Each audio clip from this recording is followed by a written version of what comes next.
Hello, hello, and welcome along to another episode of Criminal Intent. Last episode. What was that about? Well. What?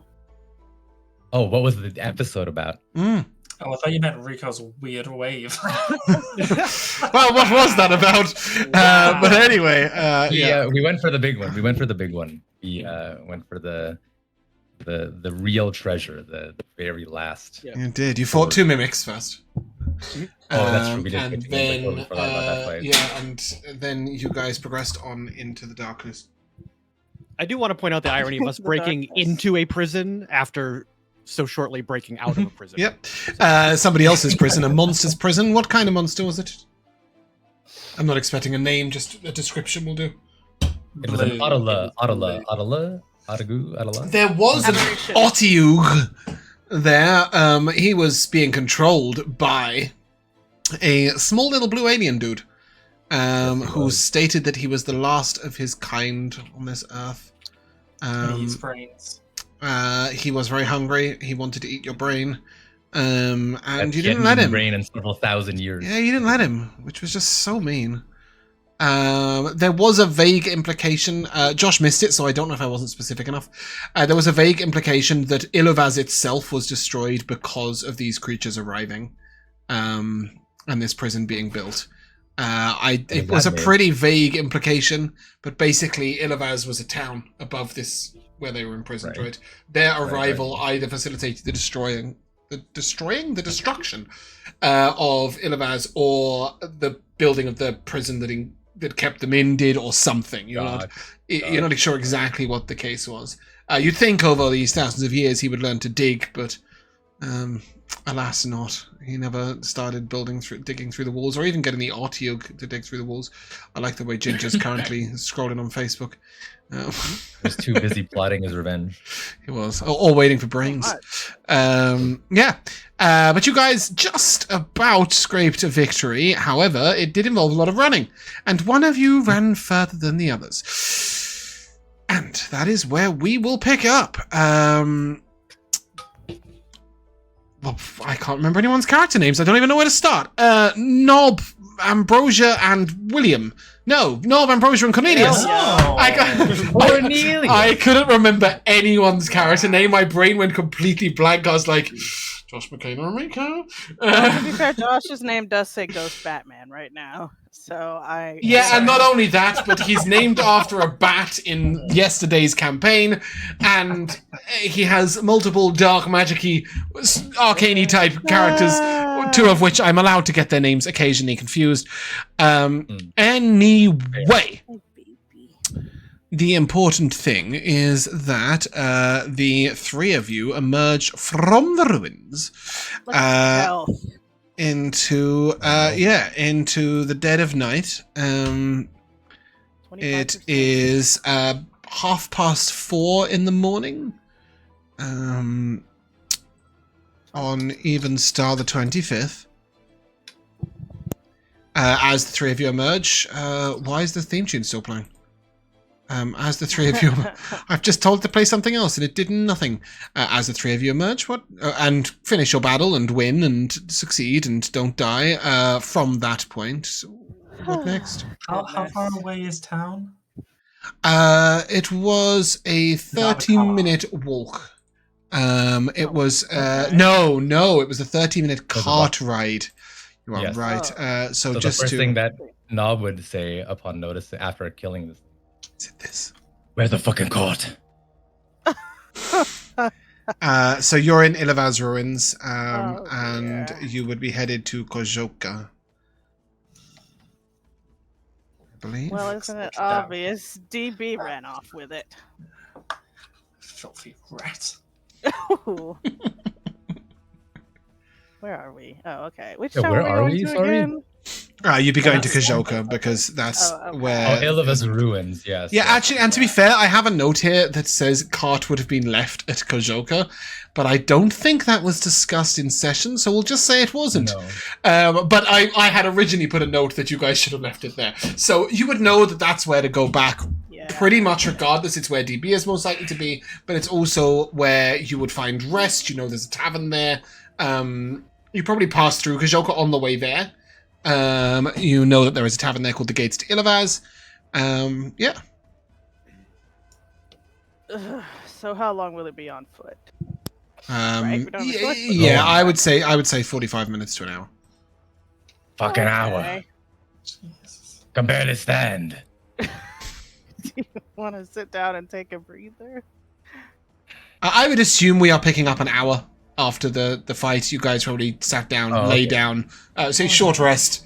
A little rest. You know, Okay, yeah, okay, absolutely. okay, okay. I imagine that the last blow sort of happened, and then you guys just collapsed on your faces, you know, curled up in a corner. It was rough. It was unsteady. Now. Yeah, like you were so on the brink of death that there is no way you ever would have gone, okay, let's walk to town. Do you know what I mean? But now that you've recuperated, recovered your breath, extracted some blood from the Mamura, Yep. sorry. I'm gonna arcane recovery to get 2 first level spells. Don't worry too much about any of the mechanical stuff on a short rest. It may come in. Yeah. It may come in. You will not be casting any spells on DB. The Skyrim police will arrive immediately and arrest you if you do. Stop criminal scum. Anyway, as you prepare to walk down, what are you guys up to? What are you thinking? What are you feeling? Walking down. I think Gnob is just sort of silently brooding and walking towards this town. Mm-hmm. I am seething. Well, that's good. I am walking with purpose and stride. Wow. I'm checking out our new stuff, including this little mini mimic. Yeah, the Minimic. Not Charlie. What did we call him instead? Was it Munchie or Chewy. something? Chewy. That's the one. Chewy. Munchie's My pretty good. mimic. Yeah, Chewy is Chewy. As you'll note that Chewy gets bored after about an hour and a half, 2 hours since you got him. So probably about half an hour into your walk, and starts chewing on a bit of your clothing. Not in a way that's destroying anything, just in a sort of. I see. You can. You give the impression that he needs something to bite. Oh, okay. Let me find something for you to chew on. Yeah, an old blanket, Toy. a chew toy, a bone, a You have human. like 14. You have like 14 feather boas, I think. A bit of a feather boa. Yeah, perfect. Poor guy. Wrap that around him. Gnob is wondering, actually, perhaps to himself. Mhm. Does he know if mimics like grow? Is that how it works? Does he? I don't think it's a baby. I think it's just weird little. Does anyone know? Give me an Arcana check. Does the DM know? we That's have the a real mission. question. We have a new mission. Guys. I mean, it's a good roll, 18. No, you would know that mimics are of a certain. I'm lying. I just made an athletics check. Take away 5 from that. It's only 13. I'm lying. I'm gonna just pretend you succeeded anyway, because I liked the 18 and I'd started talking and I've decided what I was going to say. With that, mimics are a certain size when they come into existence. You know that there is an arcane ritual to the creation of a mimic.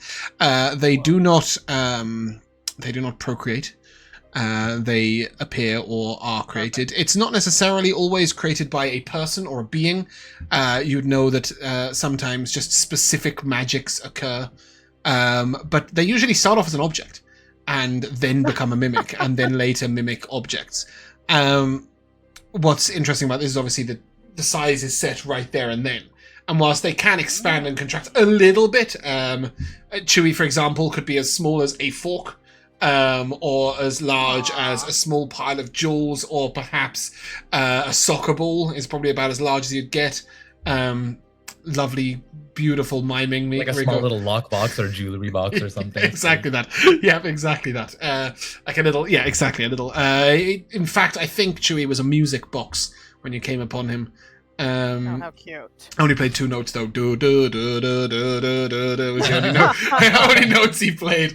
But anyway, yes, Chewy will never get larger nor stronger. Yeah, and as he's got the feather boa in his mouth, he's like, Take this. It's very and then he sort of pulls the feathers, and like you see him like zip all the way along the line and just get rid of all the feathers on the line of the feather boa, so that now he's just got like a thick string, and he's way happier with that. He curls it up into a ball. And gross. he's going to be teething for the next 75 sessions, and then he's going to die. That is just about how it goes. He is never going to die. Jack. Okay. Never let him die. Very well. Make a dex save as you get struck with a bolt of lightning, and Chewie disappears and dies the fall. No, I'm kidding. But anyway, he's obviously very happy playing about. Now that you've given him the feather boa, you realise that you can take one end of the rope. We'll just call it a piece of rope at this point. And he will chew on the other end, and you've effectively created a leash. Oh, perfect. I wanted him to look kind of like a purse at the end. So I'll just loop it okay. over my The other shoulder. end. Yeah, so you've got a purse on a leash with a couple of little tiny feet poking out of it, and just a massive pair of teeth just gnawing out of the purse on a rope. Couture. Yes, as that occurs, is anybody doing anything else on the way to Kojoka? No. Cool. Just walking. Okay. When you get to Kojoka, it's 4:30, 5 o'clock in the morning, and yet you can hear some noise coming from a tavern. It's not particularly. It's in this particular instance, you think it is more late than early, and you can hear the sounds of a fiddle being played, quite lively from the inside. You see this tavern, the gates to Ilovaz. Everything else in town, the lights are off. But you see windows open. You see a curl of pink smoke coming out of one window. And outside in the stables, you see a very familiar sight. It's our whip and our big horses, right? It does indeed seem to be that. What were our big horses named again?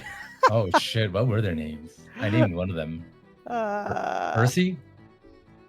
Hmm. I just remember Fred the donkey. Yeah. I didn't Oh, get well. the name. Can I Yeah. check to see if there's anything in said cart? Okay, yeah. Belongings, perhaps? Yeah, I think there's a couple of discarded bits of discarded items that don't belong to DB. Maybe like a tattered cloak that someone left in there, a couple of bones that Cornelius discarded from one of his creations. Anything of zero value. Stray bones. Of course, Cornelius is always leaving stray bones around after undead are getting deconstructed. A sleepy stable boy notices you looking in the cart and goes, "Aye! You! Stop that!" Shut up, this is my cart. "No, it's not! Belongs to Dante Bossanova! Oh. Sorry. He paid me very well to look after this cart. Now you get back!" And he picks up a pitchfork and he starts like waving it at you. He's about 9 years old. Oh, it's a child. Ugh. Shoo, child. No! He was very nice to me. You back off that wagon. I need the child to make a wisdom save. Of course you do. Oh my god. Why not? Child. I'm gonna scare him if this doesn't work. 13. Fail. Oh, He is good. frightened. You Oh, see that like this perfect. red magic starts seething from Cornelius's body, and his eyes flash red as he Wow, kind that's of like awesome. the light around begins to dim for like the kid's perspective, and Cornelius starts to look like just so much larger and imposing of a creature. Yeah. As that happens, he kind of goes, "Whoa!" Chucks the pitchfork up into the air and then runs into the tavern going, "Mr. Bossanova! Mr. Bossanova!" Little snitch. I know, right? No, I'm not scared enough, I say. Oh well, actually this works. He can go announce our presence to So- DB. Well, can I come out, or you can let them come Do it. in? You can come I out was if you gonna want. say, They'll go I in would if you start- want. I You would guys start can following collide in the Mikayla. doorway if you want. Yeah, I would In the start entrance following way. Yeah. Whatever happens though, the three of you are aware that there is definitely a party going on. Everyone in the tavern seems to have a drink in hand. There is a bard who looks absolutely exhausted beyond belief, but still fiddling away. You can see that in his fiddle case is overflowing with copper pieces, a couple of silver pieces, some shards. Somebody's definitely been throwing other weird things in there, like bottle caps and bits of tin. Is he good? He's pretty good, yeah. He's pretty good considering you're in a small back-end village. Okay, I'll throw him a coin too. As you come in, you toss him a coin, and then walking towards you, what do they see? I think you see at the table in the middle of the room. He's probably up dancing on the table at this point. If it's like 5 a.m. You see DB and his party persona.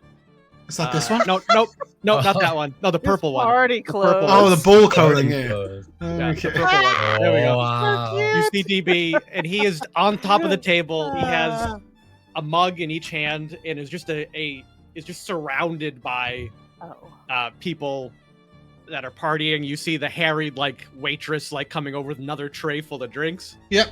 And you'll see the young boy standing in front, going, "Mr. Bossa Nova! Excuse me, sir. Those people and him with the scary eyes. They're going through your cart." Hey, I know those guys. Hey, my pals are here. Hey, you guys are alive. Congratulations. See, child. Now shoot. The waitress turns awkwardly towards the three of you. Jimmy, I know them. It's fine. Let him in. He sort of nods and wanders off. The waitress sort of turns awkwardly as if to proffer the tray to you three. Oh, good. I'll take whatever she says. There is wine and ale. I will grab an ale. I'll have a nice red wine. Down the thing and put it back on her tray. Sounds delicious. I take nothing. I thought GB would hop down from the table at this point. Hey, I thought you guys were dead. You guys made it out. That's awesome. Good for you. You couldn't wait 5 minutes for us to walk out of the ruins. Hey, listen. I saved your life, and I point to Ambrosia. I saved your life. No, I've acknowledged that. And I point to Cornelius. Gnob, you could take care of yourself. You don't need my help. But I did think you were dead, for sure. Absolutely thought you were dead. You should add the betrayer to your list of titles. I'm glad you're not dead. Does that mean nothing? I got all your stuff. It's in my room upstairs. I didn't want to leave it out in the cart, you know? Your words are empty. What do you mean? Empty of what? Wow. I saved your life. I shot the arm off that thing that was smashing into the You ground. abandoned us. What do you want me to ran do? off like a coward you are. I mean, you tried to run off first, if I remember correctly, and you got caught. That You is remember that true. part of the fight? Do not presume to know my tactics or my methods, Tabaxi. It was a tactic. Oh, he went as far as calling you by your race. You should have called him a cute little kitty cat. You know, I was gonna wait here till tomorrow in case you guys showed up, and you know what, you did. So, Well, how problem kind solved. of you. You know, you're welcome. I think the word you're looking for is thank you, DB, for saving all of my stuff and making sure it didn't get stolen, and then making sure I didn't die. I think that's what you mean to say. That's okay. I Have will another say drink. No such thing. I've been buying drinks for this bar all night. You know what? I got all the gold, guys. You That's didn't good, spend right? all of our gold yet, did you? No. This is my gold. Don't worry. Okay. I'm an honest thief. You know, I count it up. You can bite it. It's real. You know. We'll Thief? talk about it in the morning. I thought you were a fine, noble gentleman. One lady says from a little way away. I was talking a little too loudly. Is that the kid or No, it's a lady from a little way away. She went, I thought you were the Lord of Capatua. Piss off, lady. Not Shoots you up having and it. down. And... Right, you are. She looks at the size of Gnob and decides not to argue with that. I hand Gnob one of my beers that I have in my hand. I hand him another one. I'll down that immediately as well and slam it on the table. Okay. Hey, what's the bartender's name? What's the innkeeper's name? I want to say Maria, but that's not right. Mariana. There we go. Hey, Mariana, get some of the not that cheap stuff. Get some of the good stuff from my pals here. Bring it on over. You've drank all the Is there good any stuff. left? Oh no. I've got some brandy. I don't know how good it is, but it's old. Yeah, you know, that'll be a good walk me down kind of thing. Yeah, I think Okay. we're winding down here. You want the bar rest- looks you want like the he's gonna bottle? Pass out. Yeah, bring me the bottle. Sure. And I 2 flip silver. her Yeah, I flip her 2 silver. I give her 3 silver. No, Wow. thank you very much, Mr. Bossanova. All right, guys, let's just sit down. You guys sit down. Just tell me how you killed that thing, or did you kill that thing? Are No. Cornelius's eyes still red? Or was that like a momentary No, thing? so Okay, his just checking. like his eyes flashed red, and the magic did seep out of him, but everything else, like the area getting darker and him getting larger and stuff like that, that was all just In the moment. what the kid was seeing from Mhm. the. Yeah, okay, cool. Oh, right, so you cast fear. Yeah, did I not say that? No, you just described it. I usually can interpret say these you're things. frightened now. I was, yeah, I know, but I was thinking of yesterday's character and the dread form Form of thing. dread. So no. No. You I'd have cast to fear. hit Okay, the cool. kid first to do that. Not only that, but you're not a warlock. Whilst I would. Secondly, what would you have done with the commander? Would you have left him in the cart? Commander's dead. James. Yeah, I thought. No, that you was spent a minute. dead. You spent a minute reforming him after the battle. No, I didn't. No, because we finished after the battle. Yeah, we just Right stopped after the session. battle. We stopped session right after the battle. Yeah. Oh yeah. No. You guys finished off the Otiug, reformed the commander, came all the way back up. The commander died again. Okay, right. Yeah, cool. Okay, that did happen. Poor Yeah. guy. Yeah. Okay. Cool. guy. Well, that's alright because it means you don't have any process to do. Cool. Mhm. Do the group of you sit and chat? Do you go up to your rooms after considering you've now been awake for 22 hours? Oh yeah, I'm going to bed. And then he I will died. give DB the Cole's notes of the end of that fucking, what is it called again? Can't remember its name. The Mamora. little blue alien. Mamora. Mamora. Alien, Yeah. space Remora, alien. Remora. The barmaid will look at you and we do still have 2 rooms upstairs. If you're wanting to stay. Delightful. Yes. Give me that. Okay. How much is it? It is a silver piece each. Thank you. But there are only 2 rooms, as well as I'll DB's take the 1 other room. room. Wait, are there 3 rooms or 2 rooms? There will be though? 3 rooms in total. Yeah, well, I'll take DB's room and DB can sleep on the floor. I like that. In his room or in the tavern? That's fine, Nob. Me and you can bunk. In You his can room. curl up Oh, okay, on the right. floor. Yeah, not just like there, right there, where I found the I- bastard. I curl up next to the fire. You do find all of your stuff. DB didn't steal any of your so shit. Cute. All of I, your stuff. Fire. is I'm assuming not this fire. I did have a little tiny tavern image just in case it became too relevant. Oh. No, well, I assume in the room. Yeah. The room, yeah. DB would have gotten the suite, of course. Yeah, I prepared this before Pat said he was going to be parting away because I was expecting him to be morosely drinking sorrowfully to the death of his companions all alone by the fire, and then he was like, DB's living it up, and I was like, I've got the wrong art. That's where I was at. Had music prepared and everything. Cool. I think it's fair to say you guys can just long rest and we'll fast forward to the morning. Before we, or at least before I long rest, I will perform the ritual to raise my commander again Mhm. and have him, just stood at my door. Okay. Yep, add attention. Will you then float him out the window in the morning so that he's not noticed and cause mayhem? Well, I'm assuming no one's just gonna burst into my room.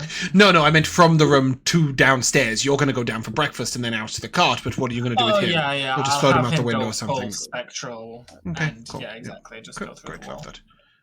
Okay, so in the morning you wake up in the sleepy town of Kojoka. Kojoka is known as the leeway to the mountains, as well as being containing the tavern, the gate to Ilavaz. So this tends to be people's last stop on their way up to Aasimar. As such, this tavern is a lot larger than you would expect for a village of I don't know how many people, but not many. I will find out for you in a moment. There are 2 sort of trade posts here, most of which just provide rations, sort of different foods, different drinks for traveling, but also, climbing gear, traveler's gear, mining gear, all that sort of thing.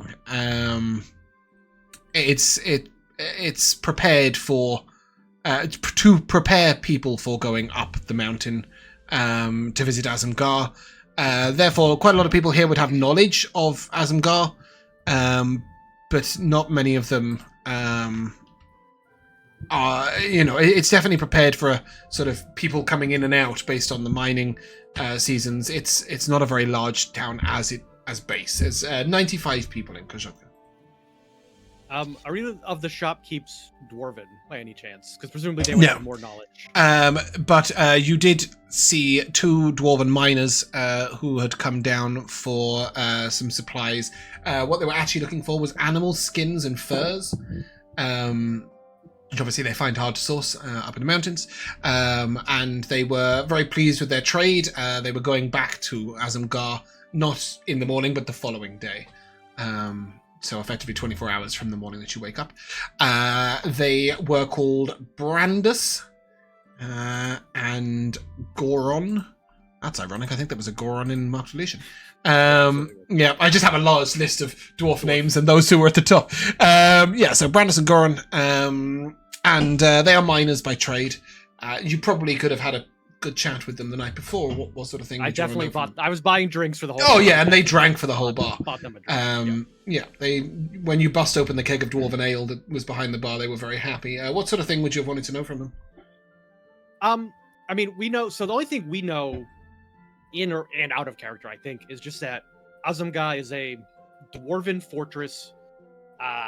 Only dwarves are allowed to go in there. We have a map of the inner workings of it. So it's worth changing just quickly. It's a citadel, and it's built into the mountain itself.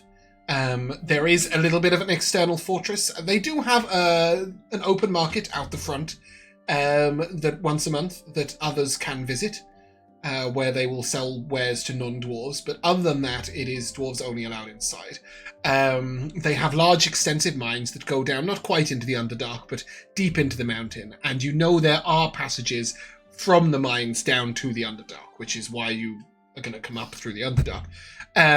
You would know that it's a fairly large city. Bear with me a second. I will give you that information in a bit more detail. What's it called? Aasimar. Where did I put Aasimar? I'm going to have to control F it. Here we go. So there's 11,000 people here, and it is ruled by King Duggan Mallet. I will put his name into chat here beneath Dabatreya. Into Roll20. King Duggan Mallet rules it, and you know that they have deep mithril mines. So they have many, many mithril goods here. And that's their primary working. Yep. With that long rest, can we get rid of one of our exhaustion cards? Yes, you can. Deal it out onto the table. Are you guys on the world map? It would seem, yes. Yeah. This is not a high class inn, so you'll not lose 2 levels of exhaustion, only 1. Yeah. Cool. All right. I think all DB would want to ask these 2 is just like how to do without being super suspicious, I guess, is sort of the question. They talk a lot about the greatness of the ore, the fineness of the mithril. Right? Yeah, they're very effusive. I mean, something about along the lines of like all the dwarves must, because they're so powerful, they must collect a lot of artifacts from civilizations and things that they've built and that they love. No, we don't collect anything. We just make them. Sometimes we get them enchanted by the elves, but other than that, no. All the artifacts in Aasimar are dwarven made. The most famous of them are the crown and throne, of course, of King Duggan, but there have been some other great artifacts. The Hall of Artifacts is astounding. It goes on for miles. Perfect. The many mithril goods. It's one of the... Of course, you'd never see it if you weren't a dwarf, but it's a fine place. Oh, have you seen... So you've been down there then? You've seen it? Oh, of course. We all go down there when we... to see what we're mining for, what the purpose is. I've seen fine mithril plate armors. I've seen beautiful war hammers. There was one war hammer. It was a work of art, a piece of magic, It's not in the Hall of Artifacts anymore. It was buried in Ferendrell's crypt. That happens sometimes. There are artifacts that are made, and then one hero will rise to the top, and he will be given one of these artifacts to wield in his life, and he will be buried with that artifact. It's a little macabre, actually, but after a century or so, we go and dig up the artifacts and put them back in the Hall of Artifacts, whilst they're buried with them, and to protect them once they've made it fully into the halls of not Moradin, because I can't remember the name of a dwarven god. Indus or Fornax. Actually, I think that was the name of the hammer of Fornax. It was the hammer that Ferendra was buried with. So all the heroes get in the crypt. Some. No, not together. Not together. They have individual crypts, individual tombs. Ferendra was buried far down,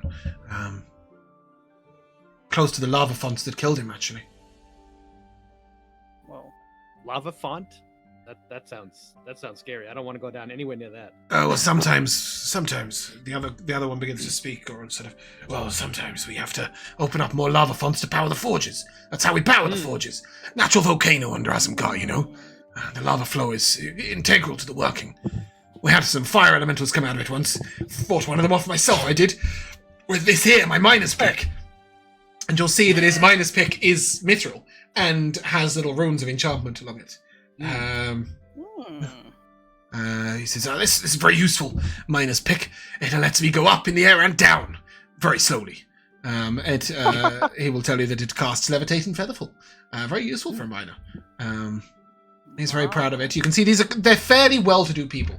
Your map of Aasimar will tell you that the Hall of Artifacts is directly behind the king's throne. Oh boy. Oh, boy. Yeah, you won't be going. The crown and the throne are the number one. If we can steal the crown, that's like... When you are level 12 or 13, if you want to come back to steal a crown, a throne, or get into the Hall of Artifacts, you can. You're definitely going to need some lower hanging fruit than that. But you will... There are certain crypts, and you have maps that say the Halls of the Lost, and they are very far down because they are warmer than is really comfortable for the dwarves to live in. But it's like thought to keep cold bones warm. So the dwarves, the Halls of the Lost are below. No, they're not quite below the working mines, but then they're adjacent to or as low down as some of the working mines. Coming up through the Underdark, that would definitely be your best bet. Is to go to one of these halls, one of the tombs of the Halls of the Grave Lost. robbing is our best bet. Well, they're not really graves.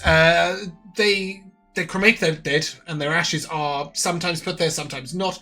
But what they do is make a stone cast of the bodies, and then they sort of either have a statue made, or they sort of inter it like a sort of tombstone with the cast of their member of the dead there, and then things that person had in life, or gifts from families.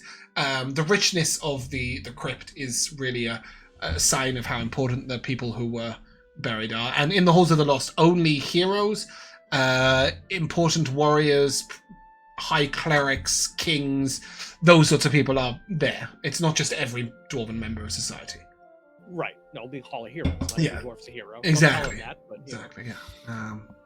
So I would relay this info to the group. I think as we're heading down, sort of down the trail, or well, you might want to speak to some other people in town before you do. Leave. Yeah, before you leave. Exactly. I guess before we leave. Yeah, Yeah. I would. I guess Um, over breakfast, I would relay this to the group. you will note that there are two outposts. One's called the Underpost and one's called the Overpost. And they are two trading posts that are opposite each other on the road. The Overpost sells climbing gear, mountaineering gear, things for going up into the mountains of Aasimar. And the Underpost sells things like quiet burn torches, amulets of light, which they don't recommend using in the deeper Underdark, but some people go up through the Dwarven tunnels. So these are items for going into the Underdark, but not quite.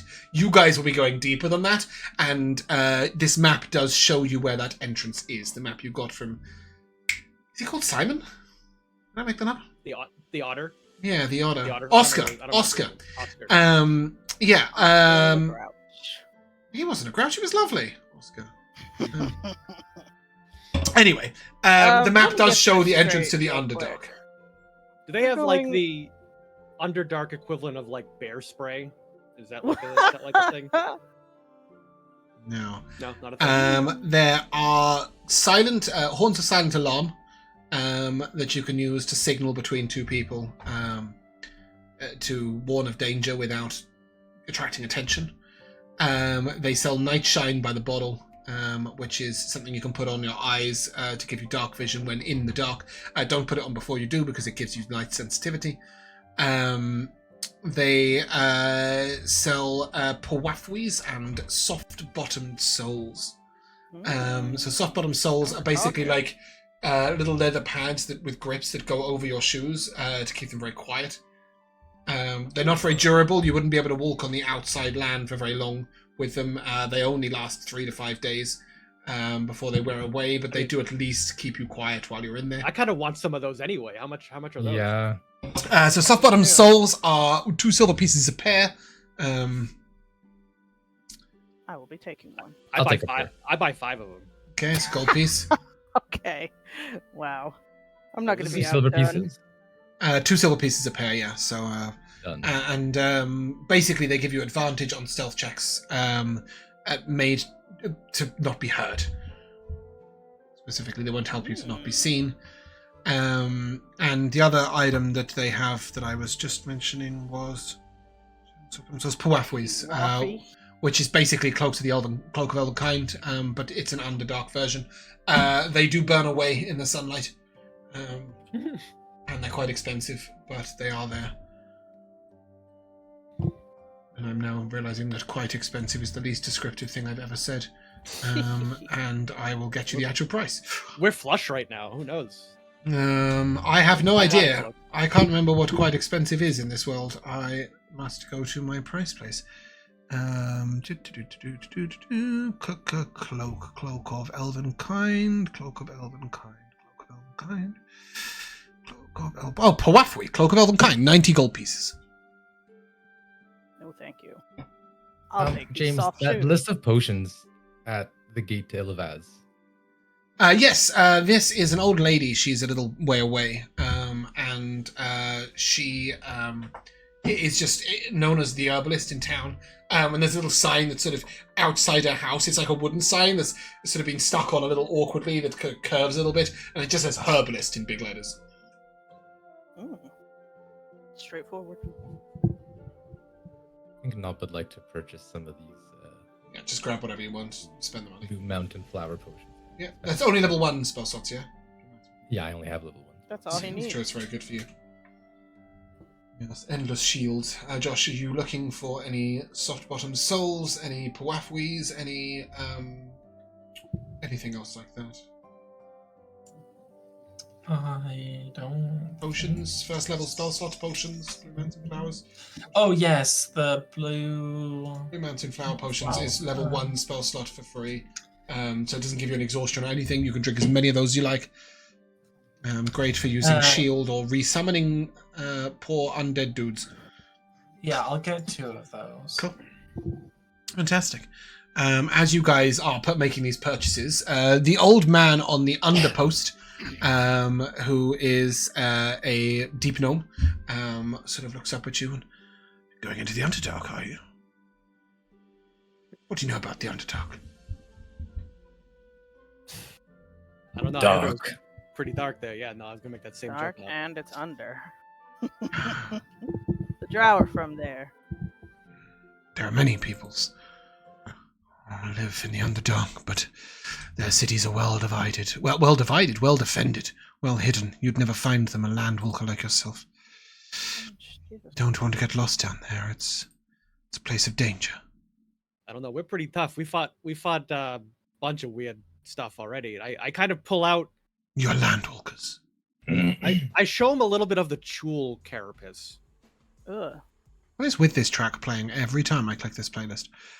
He looks at it and, a chul. Yes. Dead one now. A worthy foe, I suppose. Nothing compared to what you'll find in the Underdark. If you're going down Like there, what? Trying to scare us, old man. let me tell you about the Underdark. Never once Okay. does a star grace this land with a poet's light, nor does the sun send to here its rays of warmth and life.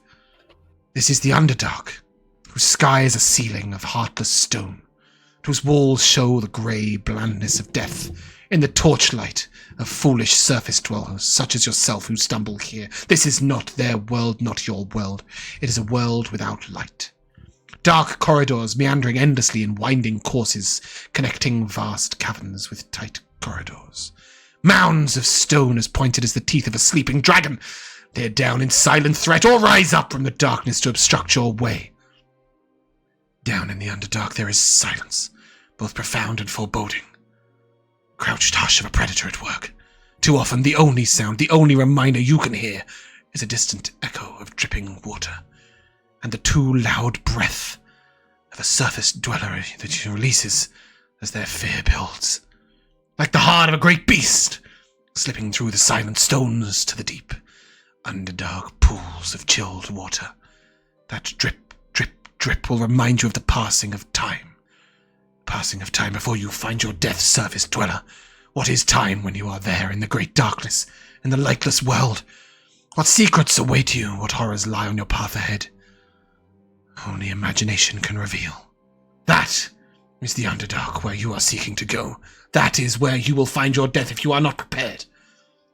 And so I offer you the finest of wares to keep you alive, protect you in such a dark place. And you can see, like, he's mastered, like, trying to sell it as the darkest, most dangerous place ever, and then whipping straight into a salesman's job.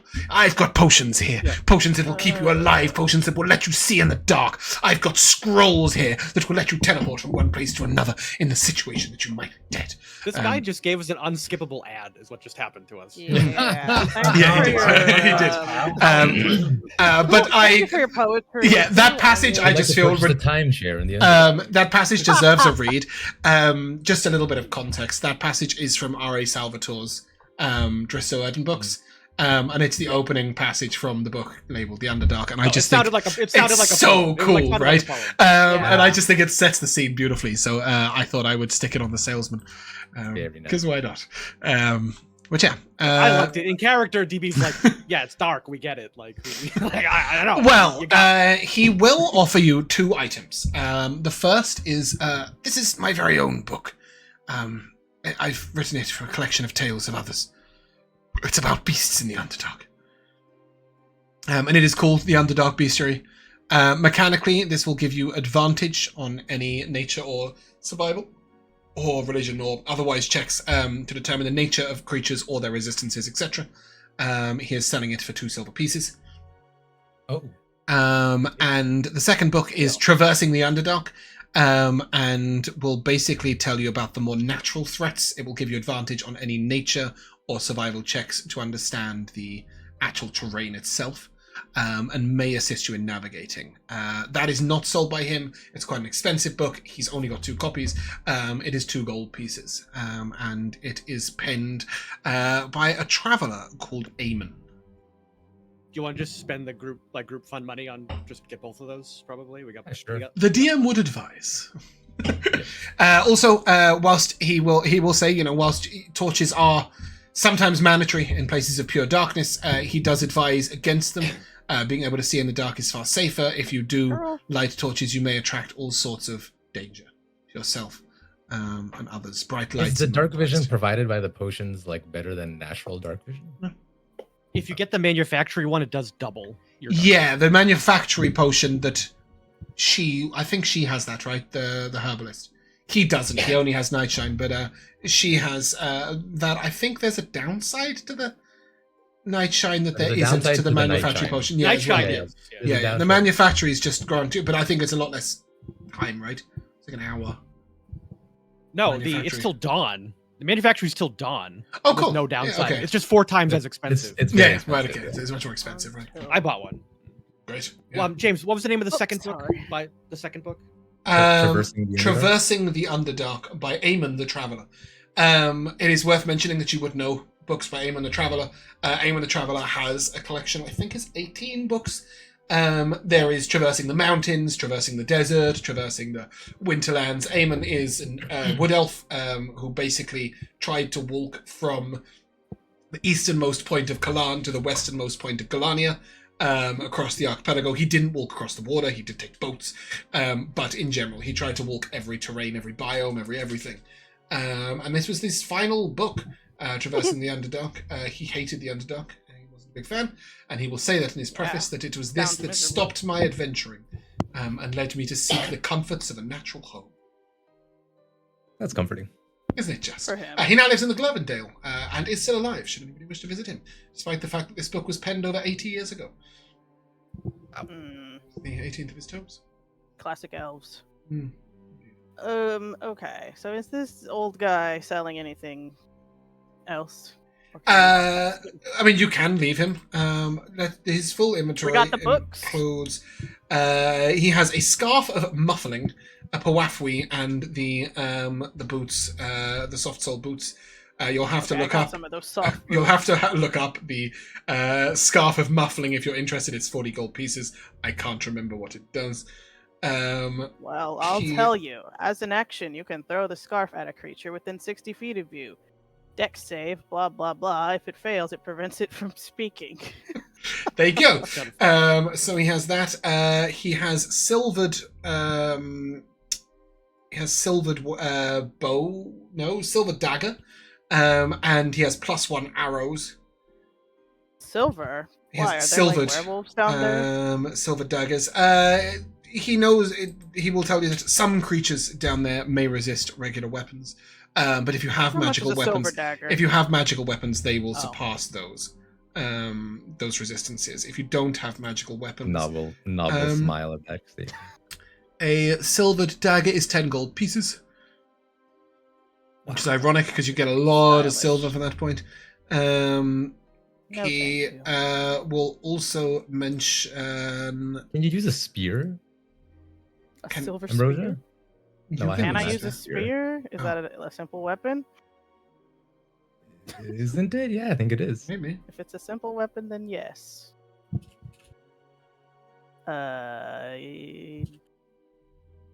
Proficient, yes. I guess so. And I have this eclipse spear that you can certainly... You have a spear? Oh yeah, you do have that cool we eclipse found spear. it. It's stuck inside the wall. Alright, I'll take that. It's pretty cool. He also has some. He has a whistle that creates sound of. It's a whistle of bird sounds, I think it's called, to distract creatures. He also has a basic bag of bait, a scent blocking salve, and a skinning knife. If you're interested in those, the scent blocking salve is 7 silver pieces. Bait is. I buy one of those. The bait is 4, and the skinning knife is 2. There's also some hunting traps, I think they're called, or bears. I think they're called hunter's traps. They might be called bear traps, actually, now I think about it. Bear trap, I think is what they're called. They are an item in D&D Beyond. Take one of these scent. What is it? A scent? Scent blocking salves. These are not on. You have to rub them all over yourself. No, it's 7 silver pieces. They last 8 hours. 7? They last until long rest. And the only other 2 items he has are Candles of the Deep, which he's charging 40 gold pieces for, by the way. We're not going underwater. No. And you guys can see, right? So it's not really very relevant for you. And he is also selling bags. Let me find where they are. He's selling... What is the exchange on gold again? 10 silver to a gold. He's also selling bags of holding and belts of many pouches. Whoa. I assume that's expensive. A bag of holding is 80 gold pieces. A belt of many pouches is 65. And a reminder that you can spend jewels if you wish. No, I don't need any of that. His last 2 items that he has, which might interest you, are some Pureston tobacco. Ooh, now we're talking. And some Yuccan Sindin. For those of you who don't know, the tobacco gives you +2 to wisdom and -2 to dex. No, is it +2 to wisdom, Dex. -2 to dex? And the Sindin gives you +2 to strength, -2 to intelligence. Interesting. They are drugs. They only last for an hour. Drugs are bad, okay. Sorry? I said drugs are bad, okay. Okay. It's a South Park reference. It's a South Park reference. Great. Not one I've seen. It's Mr. Mackey. How many silvers in an electrum? There's no electrum in this game. How many gold and a platinum? There's no gold. There's no platinum in this game. No platinum pieces. The fact that I didn't want to deal with electrum or platinum is the main reason why we have copper shards. And also because I really like the idea of the copper coin being divisible into 10 little pieces and then buildable back up together. I just thought it was funky. The copper shards, do they, if you put them together, do they make an actual copper coin? That's what I just said, yeah. So a copper coin breaks into 10 shards. What if you have like what if you have 10 shards of the same piece of a copper coin? Does that? No, they're all identical. They're all identical. They're just a slice of a piece. Like a pizza. Right, but you can't put them literally. Yeah, you can. Together. You literally can piece them together into a coin. Oh, because they're cut up perfectly. Yeah, they're literally just perfect slices that are that connect. Pizza pie. I was just thinking, there's some poor sod out there with the same 10 pieces that just can't put them together. No, 10 copper shards to a copper piece, obviously. Yeah, cool. Do you feel prepared? Are you going to die? Yes. Never feel prepared. No. Never quite feel. Okay. Why is everyone here so unconfident? Come on, people. Is there anywhere we can get a good meal here and get a nice little food? I've already been down twice. Well, that is the other thing. Sorry, that is the other thing that both outposts sell. They are called Adventurer's Rations. It is the best you can do. They basically, each time you eat them, they are a healthy bonus. It's a roll, but it's just they give a D8 of max HP. That's the best food you're going to get here. But the good thing about them, so they're a silver piece each, but the best thing about them is you can eat them like each day, because you just to make it really clear, you will be in the Underdark for like 3 to 5 days to get up into Aasimar. Like buy some of these rations. What do you think? All right. What 5. So, well, unfortunately, the wand of breakfast won't work for a little bit longer. I think I've got a note that it'll come back in 3 days. I used it 2 days ago. Yeah. So Oh. it's 7 days. I believe it's once a 5 week. days. Yeah. Okay. Yeah, I think we buy 5. A D8 of max HP is huge. It's about as good as a cooking roll is going to get in the tavern anyway. I'll buy so 5. You'll buy 5 for yourself. I would suggest you each buy 5, so it's 5 silver pieces, Sure.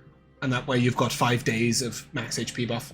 It does last until long rest, so that's a gold piece. No, it's 5 silver each. Sorry, I was trying to mug you off, didn't I? Yeah. Cool. Do you guys have enough healing potions? Oh, that's a good question. I don't have any. 2 for myself. I have 1. Okay, healing potions are an additional way of healing. a 10 gold pieces for standard ones. I think there are also some lesser healing potions, which are 8 silver pieces, which can pick someone up. You have 7, you said? 7 of the little ones, of the lesser. They're just a 1d4 plus 1, but it's yeah, okay, cool. You don't need to roll for this meal. You're going to have a tavern breakfast before you go. The adventurer's rations are for after you've long rested in the Underdark. The tavern breakfast is the same thing, pretty much. It is 17 plus 6 is 23. So it's actually 9 hit points for today. Yum. What is breakfast? Lovely. So breakfast is deviled eggs. Ooh, delicious. What's deviled eggs? Well, Somebody described deviled eggs from for a me. devil. So you scoop out all the yolks from the hard-boiled eggs, and you like make sort of like a nice mixture with like mayonnaise and spices and whatnot, and then you pipe them back into the egg that's been halved. Yeah, exactly. Really nice. Yummy. I love scrambled eggs. I really like deviled eggs, but sure. Here's a picture. These look fucking good. It looks very nicely presented, but that is not a bit of me. Yeah, I mean, seeing you're a little bit, they'll offer you scrambled egg on bread. It'll still give you 9 max I HP. can't even toast it. Cool. Just a scrambled egg sandwich. It will take you about 4 hours travel to get to the entrance to the Underdark. Whew. And you must stable the cart here. Yeah. You're going into the Okay. They have a very large pen for horses and donkeys. Good. I have something very important. Mm-hmm. So, in order to have put on that heartstring amulet, I had to take off something. Another amulet that I have. So many necklaces. Knob is dripping in jewels and gems. I have noted it. Gnob honestly has like several amulets. Just he looks really cool. You are taking off the amulet of proof against detection. Yes, I am. Wow. What if You know what that it guy is? finds you? Nob is like that character from The Mummy, like when he's against Emotep and he's got all the necklaces with each of the different religions, and he's going through. Yeah, exactly. To answer Ambrosia's question, though, Nob would just sort of mutter like, "Let him come." Ooh, okay, I like your confidence. I have one of those amulets, so I'll keep it on. And to be clear, if he comes, you want me to not run away, or what's the protocol? It depends on how it goes. All right, fair enough. To be clear, you're mostly discussing what to do if mercenaries come on behalf of us. Yeah, mercenaries. If Othric comes, you just take it like a bitch. Then I run You just bend down, stick your ass out, and hope that you're alive at the end of it. I think if Othric came, I think Nob would tell everyone to just even. For what it's worth, Othric has, I think it's 6 Ioun stones, just to give you a gauge of power, and you have seen him cast Teleport before, which is a 7th level spell. So you know he's at least that powerful. When I sent my commander out of my room this morning, I would have told him to meet us at the a bit outside of the city. So so for a silver piece, you can stable the horses. For a copper piece, you can get the cart looked sort of covered over. So it'll cost you 1 silver, 1 copper to both store the cart and the horses for as long as it takes. I'll take it out of the group fund. Cool. Very well. And with that, you may begin your journey. We're going to skip over the journey up the mountain, however. It's not very interesting. It is a little arduous, a little boring, and we will instead skip to the entrance to the Underdark. Okay. As down here. As you arrive, you will see that you are entering into a series of caverns that lead down to the Underdark. They are. This is at the side of a mountain, and the path sort of begins relatively high up. You'll note that to the right there is a sort of path which a river is coming down, and there is a small font over there, which looks like a single beam of light that rests in the water. To the left, there is a path that sharply turns downwards. And there is a sign in front of that path that says, "Beware Underdark," spelled with 2 Ds and 2 Ks. Interesting. It looks like it was written by someone fairly basic. The font to the right looks magical in nature. Let's check that out first. Maybe it'll teleport us right in. As you head over, you will notice various different coins floating inside it. The light is enchanted to purify the water. You would know that some water according to the traversing the Underdark, some water in the Underdark can be quite dangerous to drink, as it may lay still for many hours, or minerals or rocks may break off into it, leaving it quite impure. It's suggested that you stock up well on water before you go in and drink pure water in excess where you can find it. And you will see that offerings have been made to different gods at this font in advance to people journeying into the Underdark. Before we actually enter, I'm going to do some prepping. I'm going to use the locate corpse cantrip. Okay, don't do it near the fountain. No, you could do this a little way away. Like literally, there is you didn't even need to cast the cantrip really at first because you could see like a couple of bones literally in the passageway, as if somebody was trying to run out of the Underdark and had just been cleaved down. Great! And then the commander to like assemble. Yeah. A body shape for me. Okay. With these parts. And what are you constructing it into? I am going. Well, if it's just bones, then during the... If you want to find something different, you can just use the locate corpse and find whatever you want. Well, I don't mind. I don't think it really matters. Yeah. So yeah, after the bones are all put in place, I'll begin performing my like usual summon rituals with the glyph and the red magic seeping into the ground, into the bones and the ground and stuff, and then like the bones kind of raise slightly off the ground, and this like skin begins to like stitch and form itself over the bones until it finally looks like one of my ghouls. Okay, cool. So you're going down with the ghoul and the commander. Yes, sir. And just a reminder, double check your commander is updated to your new level. I got a new one. Yeah, it ended up being quite a buff because I hadn't realised that the first D8 of the hit die should be max. Because all creatures get max on their first hit die. So he's actually gone from... He should have gone from 20 to 25, but he's actually gone to 31 hit points. Okay. I think the third DB highest does want to do something with the fountain here before we... Yeah, absolutely. As you move over, you will see different inscriptions, different markings along the walls. Most of the markings are made to one of three gods. The first little you'll notice various symbols is Cetus. Cetus is known as the Whale of the Sky, the god of calm, peace, and tranquility.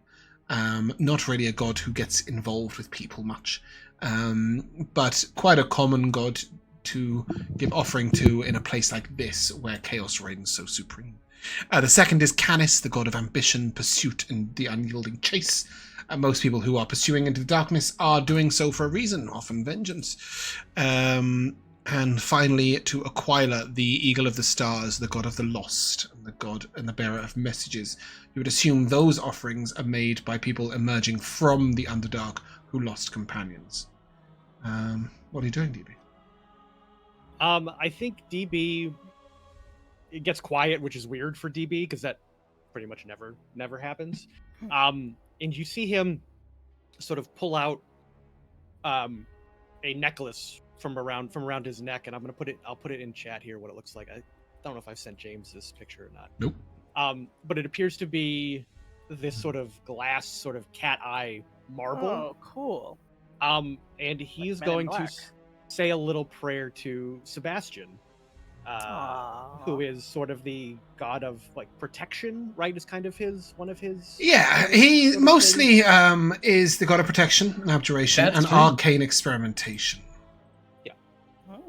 So I like the way that Mikayla kindly posted a picture of DB just before your necklace. That's him trying to be cute, and we ran up on him. He made Sorry to interrupt you, Pat, but I hadn't seen that picture until I tapped in for your necklace. Exposed his belly to Gnob, so Gnob would know he's not a threat. Anyway, so I think he says a little silent prayer, and he'll throw in a copper into the fountain. That's something. Roll me a D100. DB, I didn't know you were religious. Oh, you know, I like to cover my bases just in case. Good idea. 37. Yeah. I'm not sure. There was no immediate response. There never is, so that's fine. He's a fickle god. He's busy. I would suggest that you fill up your water skins. Make sure you've got as much extra water as you can. Done. And as you head to this path to the left, it turns very steeply downwards. And it is only moments before you are faced with darkness. Oh, great. Hello, darkness, my old friend. This is very... Can I have a stealth check, please, from everybody, including the ghoul and the commander? I hope we're wearing. Is everybody wearing their booties? Is this for silence or indeed, sound, it is for or? sound. So if you're wearing your booties, you may roll with advantage. I'm going to photograph my. Should you put on some of those slippers on your commander? Wow, Gnob. Wait, put some what on my what now? Some of those slippers, those silent slippers on your commander. True. Is the commander wearing? So he can. I think he hovers. I think he hovers above the ground, right? Yeah, he hovers. Hovers, wow, this is news to me. My God. Wow. He can hover. I don't know if he hovers most. My advantage didn't help that much. Me. In the spirit of DB and Ginge, I have shared pictures of my cat, who is currently asleep on. I've got 2 hats on a blanket, and she's like curled backwards on a trilby. It's so cute. Oh my gosh, that's where Coco likes to sleep. Right here over my shoulder, I have a hat, and that's just her spot now. I've only just moved that hat there. Did anybody get below 10? Whew, thank goodness. My commander did, but like you said, he's floating, so I don't know if it. Yeah, he is floating, but he is also wearing bits of. He's got his trident, a bit of armor, and he scrapes along occasionally, and this sound echoes back to you as you sort of hear the scraping. You just hear that sort of reverberating around. It feels ominous in here, dark, quiet. Even the mutter that one of you makes to another one echoes back off the walls, and as he catches his trident along one bit of wall, we will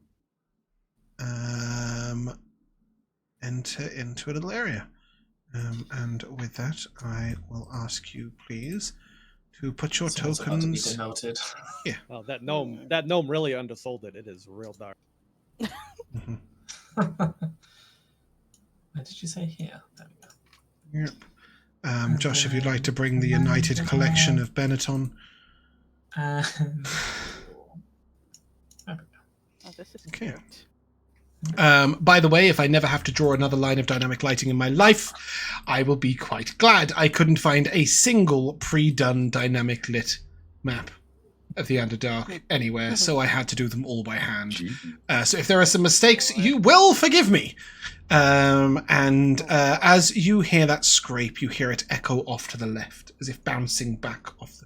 So imagine you came in from the west, going this way. Yeah. Left would be that way, right? You hear that sound sort of echo off over there. Every now and again, as you pass through this area, you see these orange crystals which faintly glow. I don't know if that works for you guys. Do you see the light being slightly orange? Yeah. Yeah. Cool. It's actually really cool if I look through the eyes of the ghoul specifically, because he actually gets. You can do that too, Josh. If you click on him and press Control L, you can see how the light actually looks in this area. As the commander scrapes his trident against the wall, I walk over to him and I very forcefully grab his wrist, and I lean in very closely and I say, "Once more, and I'll send you back to the dust you came from." And the commander very obediently replies, "Yes, my lord. Apologies, my lord." Very, very quietly. He looks very ashamed. Yes, obviously. Just for today, I am going to put the ghoul in everyone's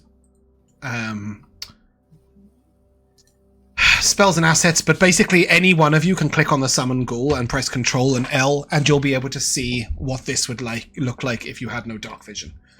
Just in case you want to. Has dark vision. I know, but I've removed it from the ghoul specifically, just so that all of you have a way of looking at the atmosphere, should you wish. It is purely for effect and nothing else. But yeah, as you get down here, and that'll apply on all the maps. As you get down here, as I said, the sound of that trident echoes off to the left. What are you doing? Where are you going? What do you mean echoes off? You mean like it seems like there's a big opening on that side of? Well, no, you see a wall on the far left, and it sort of bounces back off of that wall, sort of like as if there's a tunnel or a way down there that it has echoed back from. Right, that's what I'm. Maybe we should avoid the noise and go right. Well, I mean, no, we made the noise, though. The urge to say who's right. Oh, that was us? I thought it was something down here echoing like this way. It was us making that noise? It was him. Well, then let's just pick a direction at random. Or someone could scout ahead. Sure. I'll send the ghoul down this way. Yeah, a ghoul, I bet he's right. Not out of place here at all. Of course you sent the one person without dark vision. I know he has dark vision, but mechanically you won't be able to see down there. Oh, okay. Well, if you send him, I will go. Yeah. I mean, he will be able to see, but just mechanically, Josh won't be able to see because I've done that thing so that you guys could enjoy the environment. But yeah, that's absolutely fine. He heads down, and it isn't long before he will report that it is a dead end. Oh, good. Let's go. I'll look back. I'll look back and message. Can I message one of you fools? Dead end. Who is our resident perceptionist? Gnob, I guess. I guess not, but right? not really. I have advantage, but my perception's not great. I have +4. Why'd you have advantage? Oh, wow. The Iron Stone gives advantage of perception and initiative. I did not know it was perception. I just thought it was initiative. Cool. Well, Ambrosia, you're to the south. Sorry, who said they had +4? Was it Ambrosia or DB? DB. DB, give me a perception check as you're down there. This is for hearing. I think I say that every time, and you always tell me it doesn't make a difference. I just expect a cat to hear better. Yeah, you do hear this strange noise coming from down the corridor. It sounds like this.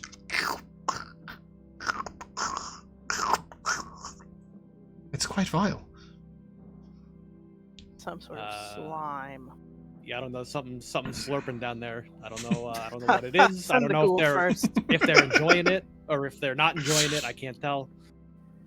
But yeah, I'll send the ghoul again. Okay. I'll back up the ghoul. Josh, are you going to repetitively send the one NPC that I have given no dark vision? Well, do you want me to swap it back to the commander? That's fine. Yeah. I'll make it so the commander has no dark vision. No, I can't do that. You know what? It's fine. I think you can see through his eyes, right? Can you see enough for it to be useful to you? Yeah, I can see. Yeah, quite. I can see, like, down there. Okay, cool. Yep. Yeah. Okay. What he can see is a sort of a ledge right up there. It's sort of like 15 foot up, and then the path continues up that ledge. He also sees an opening round to the left. Yeah, I'll have him start sneaking now. Okay, give me a stealth check. Cool. Cool. Oh, that's awful. That's an 8. Okay, cool. And then advance him to wherever he would be going.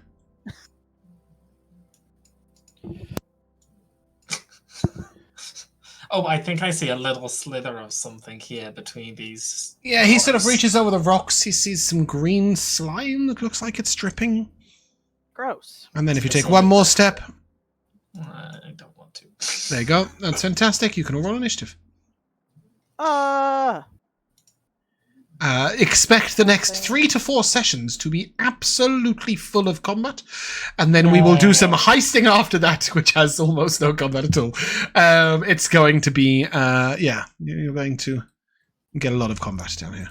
Not much I can do about it. You're in the Underdark, and creatures are aggressive. Cool. I accidentally made the initiative make it seem like it's the ghoul. I rolled a 20 because I last clicked on it. It doesn't matter. Good job. Cornelius is at the top. DB's at the bottom. Anybody want to swap? I will say, but if the 3 of you want to move to like here, I always don't mind going first for the I'll just do that. surprise attack if I can get it. But yeah, sure. I'll swap with Nob then. Okay. So DB with Cornelius with the 16, Nob with the 20. There you go, Nob. The ghoul sort of. How does the ghoul signify that it's seen monsters? Because it's not very bright. Yeah, let me just double check because I don't think it can. Talk. It definitely cannot talk. It cannot. Talk. It's got common. No, these ghouls cannot talk. Oh, they can't. No. Then he turns around and he just says, and And that's his way of saying enemies. He's got different kind of moans for different kind of things. Moaning and groaning. Yeah. Cornelius speaks ghoul. You can't Yeah. I would just assume that he wouldn't turn back if there were no enemies and you would just keep following. And if he turns back and makes a sound, that means it's fight time. Exactly. Yeah, cool. Gnob, you see this, and I think you probably can catch the very... No, you need to take one more step. And then you'll be able to catch the very... Yeah, if you do, you'll be able to see the very edge of a creature, yes. Cool. And the creature you are seeing, I believe, is... looks a bit like this. It looks like it's a piece of green slime that has collected bones to make little faces. Kind of cute. That's quite cute. Yeah, he's like wearing a little hood. Yeah, exactly. Aww. Well, I mean... Kill it. I'm gonna have to try. So I'm gonna be cautious about this, and I'm going to stand in this doorway. Oh my fucking god. Okay, that's good. As you come around the corner, you see that it's got friends. That's nice. Sure does. Oh, this is a really odd picture, but it'll have to do for now. The token is probably a better indication. So I would just do that, Gnob, so you can see it. Oh, it's big. Uh-oh. Yeah, big creature. This sort of large, black, bulbous, thick ooze-like liquid predatory cell sort of oozes forward towards you. It is clear that all of these creatures are advancing upon you. That gnome weren't lying. That gnome weren't lying. No, indeed. you got it. You got it, buddy. No, you're good. Well, I'm gonna advance to here.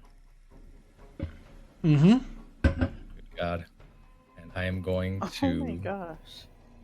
Fuck me. I mean, how fast are these things? Could we just, like, quickly walk There's away no from them? way they're Probably. There's no way they're fast. Like, we can just walk away, We right? can certainly keep them at range. Yeah, I'm gonna try to attack this one close to me. Okay, here. cool. Roll it. From reach distance. And we're using the silent echoes and a shield. Okay, cool. We're only one-shotting now, guys. Nob is shielded up now. No scimitar. No scimitar, no. What is the silent echo? Is it a longsword? It's a longsword. Oh, okay, so that's why. Yeah, it makes sense. No two-weapon fighting. What is your mastery with longsword? Not yet, anyway. The mastery of longsword is sap. Okay. So if I hit a creature, and you can change on a long rest. You know that, yeah? Weapon Yeah. masteries. Cool, okay. Well, I actually got a fourth mastery. Right, sure, but in general, I let you change on a long rest as a fighter. Yes, only as a fighter. For what it's worth. So yeah, here goes. Okay. Yeah. Hoping a 17 hit. Oh, 17 hits. Surely.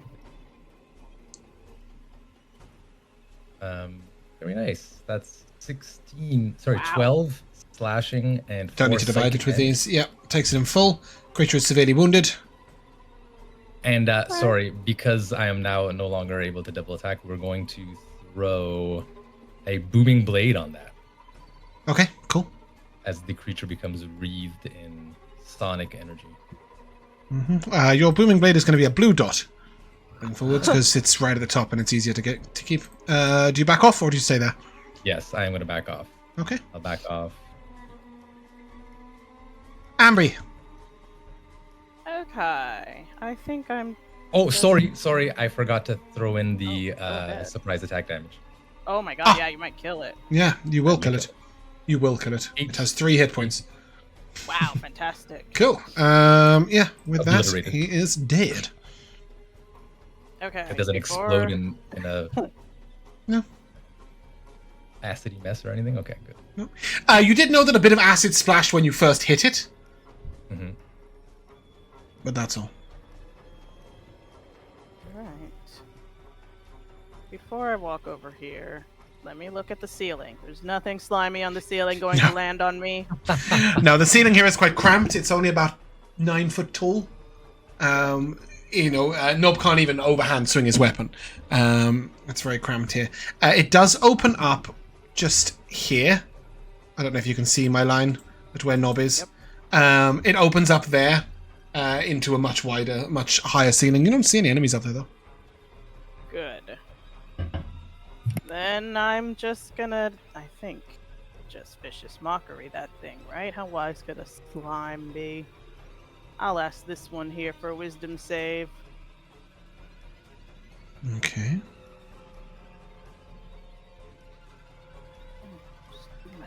It's a little d6. 6. Yippee! For a fantastic 4 psychic damage and disadvantage on his next attack, if he can even make one. Okay. And I feel like we're good here. That's Okay. all. Cornelius, you're up. What's up? Over my Yeah, I will go here, and I will attack. Okay, just to let you know, that one little pile of rocks is sort of a little bit of difficult terrain. So it costs you 10-foot movement speed to move out of that space. However, you do have quarter cover in it, as little bits of like stalagmites are coming up off the ground around it. You sort of step in between the stalagmites, it gives you quarter cover. That's 2 armor class for what it's worth. Yeah. Yeah, I'll attack this one over here. Changes like the whole camera, bless her. And I'll just fire off a necrotic bolt. Which one, Josh? Necrotic bolt, I think. No, which creature? Okay, I didn't see the ping. Fantastic, thank you. I only see the one. Which Me is too. That's good. There's more than one. 21. Nob is confirmed. Yes. Nob will confirm that there is one big ass one and a few more small ones. Yep. Oh, okay. 21 will hit. No. Necrotic damage hits him full. Roll that there, but I take it. 5. And it can regain health until the start of my next turn. Also, is it undead? No. It's an ooze. Okay. It might be both. It's got bones. Okay, and then... No, that one doesn't. That is like just big pustules of black, thick liquid that sort of ramble along the floor together. It was the second image. It was the green image was the other one. I don't know if those are his bones. I feel like those are somebody else's. Yeah, that is true. It has also picked up bones from other things, but it is not that creature that you're attacking, Josh. And then bonus action commander, 5, 10, 15, 20, 25, 30. Yep. And he will...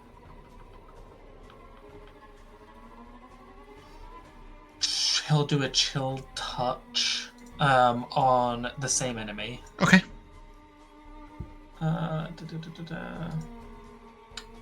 Which is a 19 to hit. 19 hits. Nice. And even if it tried to think about it, it still can't regain health. Great. And that's 7 necrotic damage. And then he will bonus action Ghoul, who will go 5, 10, 15, 20, 25. And he will do 2 bite attacks. Okay. Don't forget, guys, to look through to control all your own tokens if you want to know what you personally can see. 17 hits. That is 7 piercing damage and 2 necrotic. Stop there, please.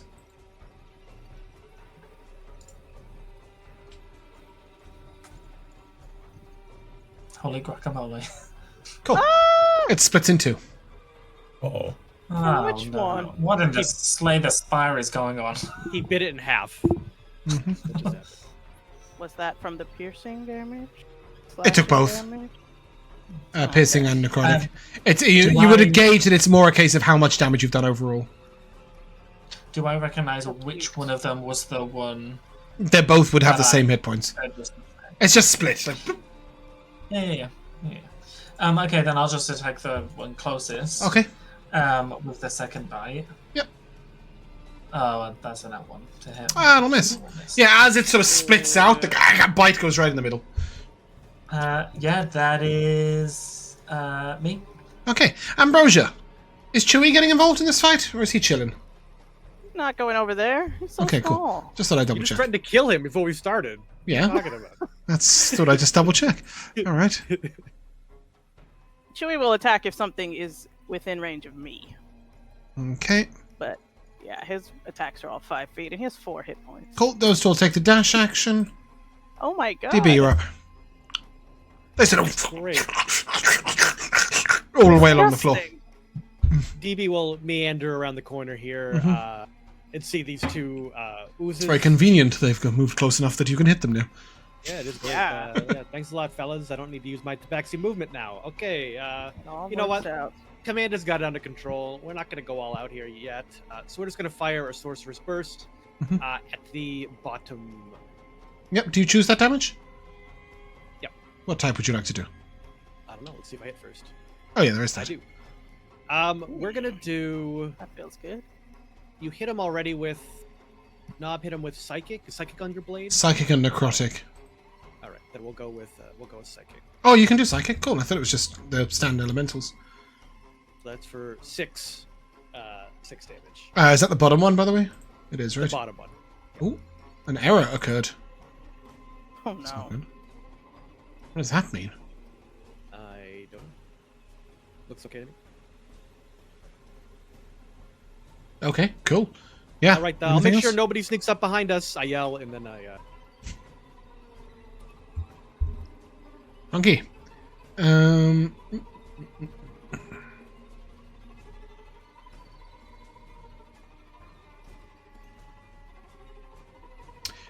Moving here, the black pudding will reach out towards Gnob as a bit of that sort of black liquid sort of extends out towards you and then pops backwards.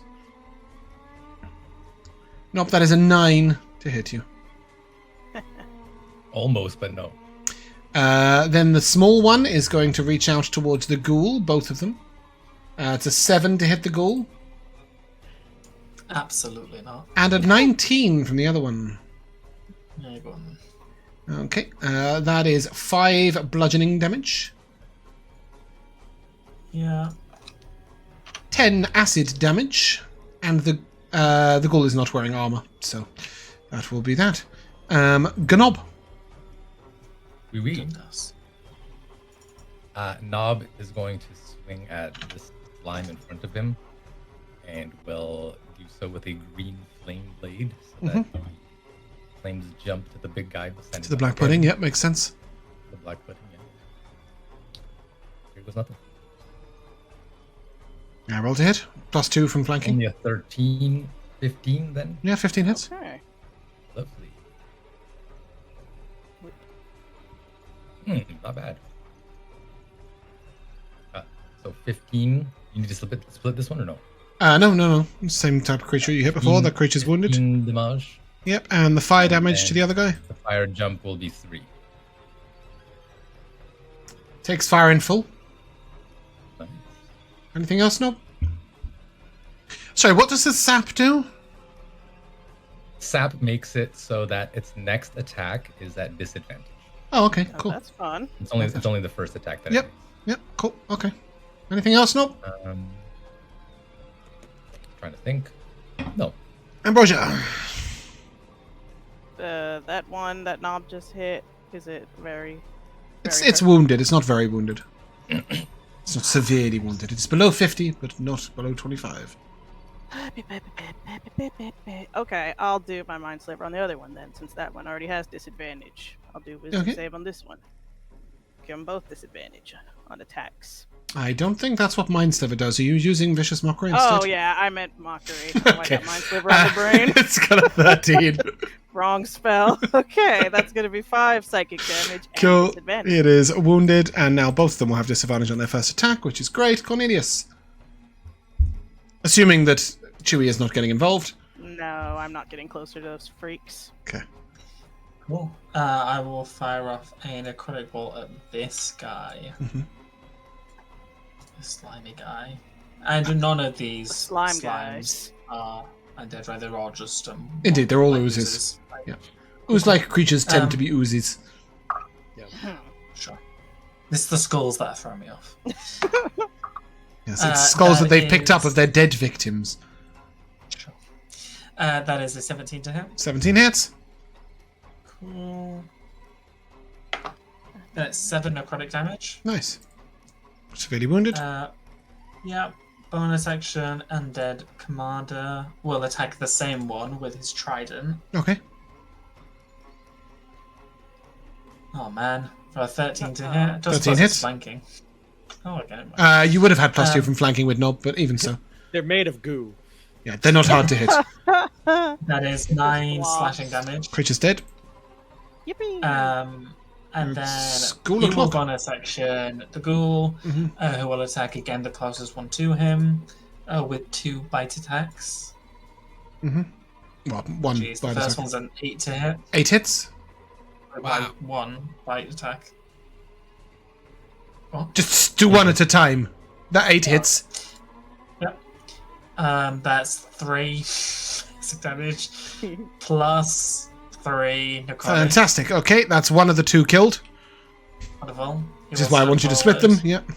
And bite the second one. Yep. For a 15 to hit. 15 hits. For 4 piercing damage and 6 necrotic. Nice. Creature's dead. Lovely. And then he will stand next to this big ooze. And yeah, that's me.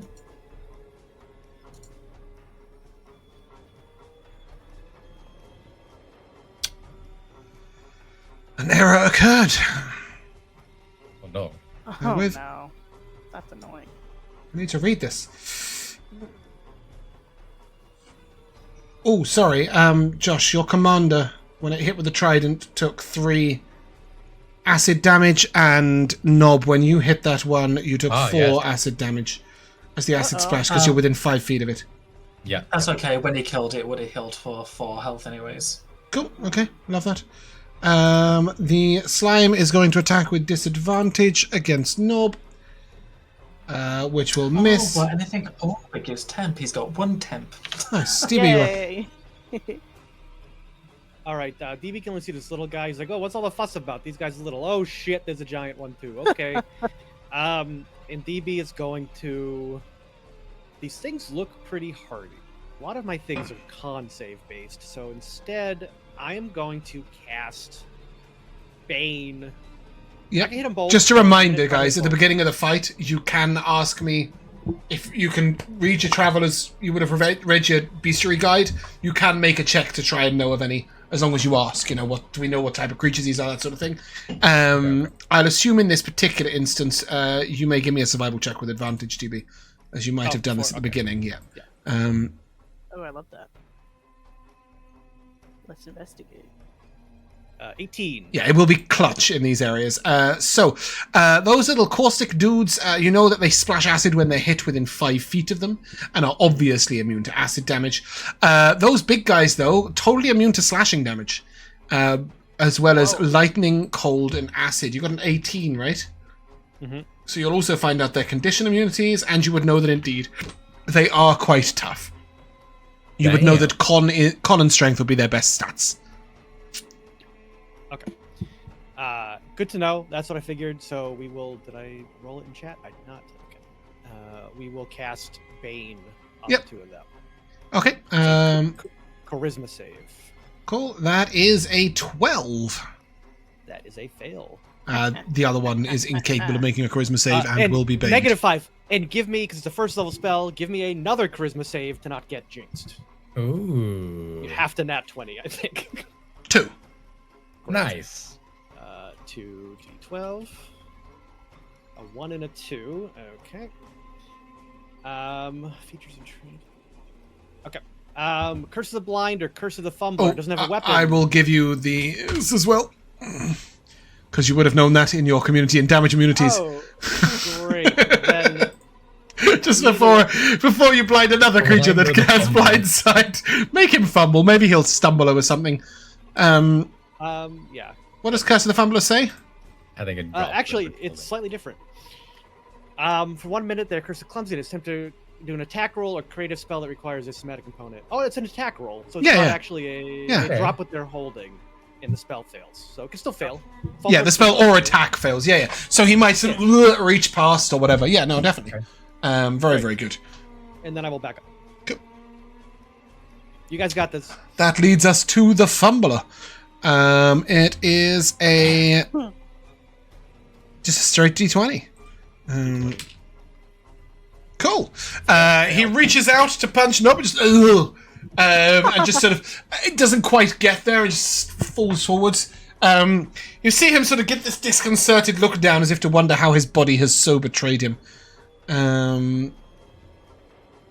And that brings us to Gnob. Wow, already? Well, some of us are quick at taking turns, Rico.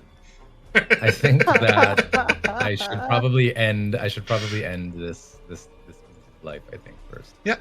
It's going to splash you with some acid, but you'll just have to accept that an error occurred. That is fine. Is this another green flame blade? Yes, it is. Okay. You will take 1 acid damage, and it will die. Oh, that's give me the fire damage. I literally rolled the lowest roll possible. It had 5 hit points. 5 hit points. Fire damage is 3. 3? Cool. Cool. The creature's dead. Anything else from you, Gnob? Just the big one now.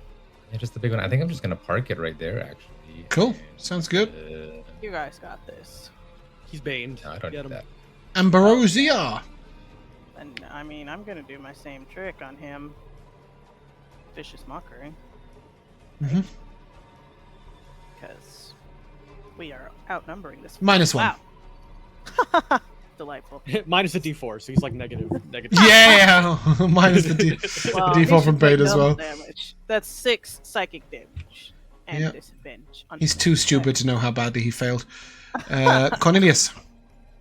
Sorry, I'm just pumping through these initiative rounds. There's going to be a lot of combat. I threw a necrotic bolt. Yep. A 16 to hit. 16 hits. Ooh. Which is 5 necrotic damage. Cool. And then Commander will attack. I'm a commander. Does he have reach? I don't think a trident has reach, right? Okay. Just moved him again.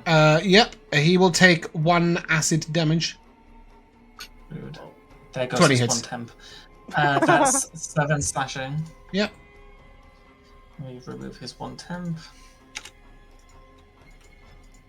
There we go. And then he will bonus action Ghoul, who will. Oh, sorry. What type of damage does that do? Is that slashing? Yeah. Oh, never mind. He's immune to that. I don't mean to do what. Trident's normally piercing, but I think you made this one slashing for some reason. I may have just made it wrong. Like, that's all. But probably because he previously had a sword.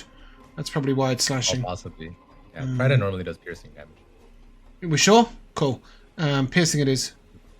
Any martial weapon, 1d8 piercing. Yeah. Sorry, Josh, I'll correct that at some point. But yes, that is piercing. Because you know the creature's immune to slashing. I did tell you guys. Yeah, that's why I didn't. Yeah. We don't know if it's immune to any conditions. Yes, it's in chat. Scroll up. Sorry. Charmed, deafened, exhausted, frightened, grappled, prone, restrained. It's got 60 feet of blind sight and it's immune to slashing, lightning, cold, and acid. Him. Cool. Oh my gosh. For a 7, maybe a 9 with flanking. Even without flanking, you hit. You take 1 acid damage, 7 hits. Yeah, I need a con save. That's 5. 22. Slashing. That's a pass. Slashing? Yeah. Nice. That's what we like to hear. It's immune to slashing. And it will duplicate. It is worth mentioning that both of them are baned as it splits in half. That's fun. Yeah. That's me. Yeah, you would know. You would know, perhaps not to slashing them in future. Yes, sir. Cool. That brings us to DB. All right, so they're still baned. I come up. I can still see them. I will just throw a sorcerer's bolt at the uglier one. Yep, one on the right. That's 12. 12 hits. We'll stick with psychic because that's working. 2 big damage. Okay. That's it. Okay. We did vicious mockery this guy, right? That did happen. Yes. Okay. So they are going. They both have disadvantage. They're going to move forward. This will proc an opportunity attack from the ghoul.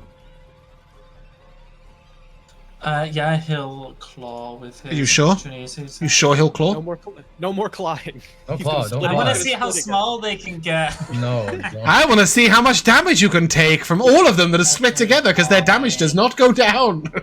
Fine. He'll bite. That's 18 to hit. Yeah. That is 4 piercing and 4 necrotic. Cool.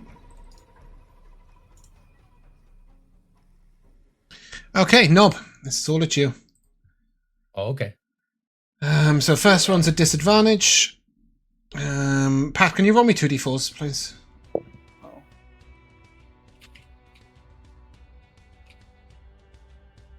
I don't actually think it matters. Gnob, your armor class is more than 17, isn't it?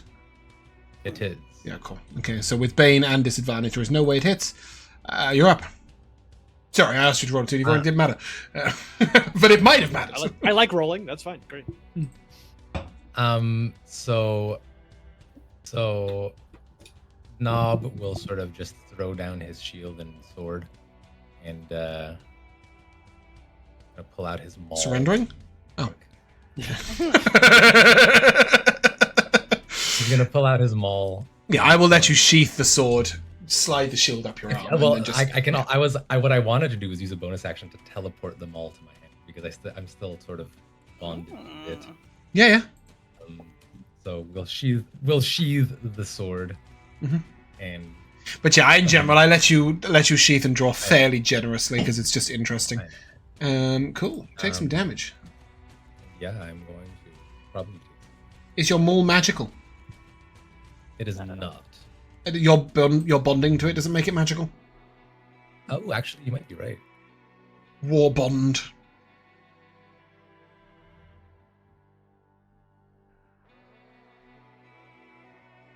No. Okay, cool. From now on, that maul will have a... I don't know why that's rolled something. That maul will have 1 less penalty to attack rolls. Wow. After you've hit with it. Sorry, roll to hit first. Yes. You're going to hit, but yeah. Try. Cool. 17. So 17 hits. You take 6 acid damage, and your maul has a -1 to its hits, and that's, as far as you can tell, pretty permanent. Okay, that's fair. I was going to toss the thing. Well, I mean, you can cast Mending on it to fix it up, but yeah, other than that, yeah. Massive hit, So yeah. It'll take 13, which one are you hitting? Bludgeoning. The one in front of me. Okay, cool. And the flames will jump to his buddy next door. Yeah. For an additional 3 fire damage. Yeah. And I think I'm in dire straits yet, so I will just chill. Okay, cool. Ambrosia. All right. Do these things resist poison? I feel like they do. No, slashing, lightning, cold, acid, and cold. acid. Yeah, what he said. Oh, okay. Poison is I'll good. try to do a little more damage than it's spit at. Okay. Which Yeah, hurt. the one at the bottom. Well, actually, the one at the top now. It's just changed. Ha! Nat 20. Oh nice. my god. As you spit at this creature, you'll see the spit lands on it, and then you see like it's been absorbing stuff. Like it just absorbed a bit of the weapon, and it sort of absorbs your poison, and then just and it splatters and dies. Whoa. Okay, 6 plus 12. Because it's got a minimum 12. Yeah, exactly. Yeah. Get out of here, you filthy thing. I'm gonna step back. Okay. That's it for me. Cornelius. Finish it, boys. Cool, yeah. Necrotic bolt. That's a 25 to hit. It's a lot more than 7. That's 7 necrotic damage. Yep, creature's on the brink of death. Yeah. Then my undead commander will attack with his not slashing, his deathly touch. Yep. For a 15 to hit. 15 hits. Well, the trident is 7. piercing, but yes, 7 is good enough. He is dead. If that guy, that black pudding, was hitting, its average is 18 damage, and reduces your armor class by 1 if you're wearing armor. So it's a pretty good job. You guys fought through it quite easily. 420 experience points each. Blaze it. And And 420? 420. Nice. My Bane did nothing, but I feel like it was still the right. It was definitely the right call. It's definitely the right call. If that thing hit, like you guys were getting in real bad timings. Timey-wimeys. We don't like bad timey-wimeys. You will note that... I thought they were going to explode, and that's what the 18 and 19 were. I was just like, oh. No. I was just seeing, before I closed the thingy, quite how dangerous they would have been. However, that is combat over, 420 experience. And you will note that there is... You could potentially scramble up this path, Gnob, but you will also note that there are some gaps across these rocks that might give you another path. You can all move into the room should you wish. I'll just do that. Okay. All right, everybody avoid the acid. Yeah, please. We can go up there. As you get to there, Gnob, you notice on the ground some small red shiny things, like balls of light. Just here, you see them? Balls of light. Yeah. I do. If you wish to give me a nature check, you may flick through your traversing the Underdark to see if these are listed. Yeah. Oh, sure, I will. Yeah, it's a little difficult in the Traversing the Underdark book to work out where these might be, as they're just, you don't know what they are, they're just red balls of light. You try looking at the flora and fauna, but you don't see anything there. And then you see a section on crystals, the natural crystals and minerals of the Underdark. And that will immediately warn you away from touching these things. You think. Give me a nature check with advantage. James? Yep. Could I get a vial of the black ooze? Did we give somebody the guidance bracelet necklace, or Ambrosia. is Gnob also still wearing that? Ambrosia's wearing the guidance necklace. Oh, Take I have that, it now. Ambrosia. Have a guidance. Yeah. She's like reading A over your guiding shoulder, hand. pointing out, helping you read the words. Yeah, because I'm damn stupid. Look at that. Throw this out. So that's an 18 plus 1 for 19 total. Okay. You think that this is a section that says "Do not touch," yada yada, and as you're reading it, you think, I'm not entirely sure they are those things. So it talks about larger red crystals that can explode on touch, and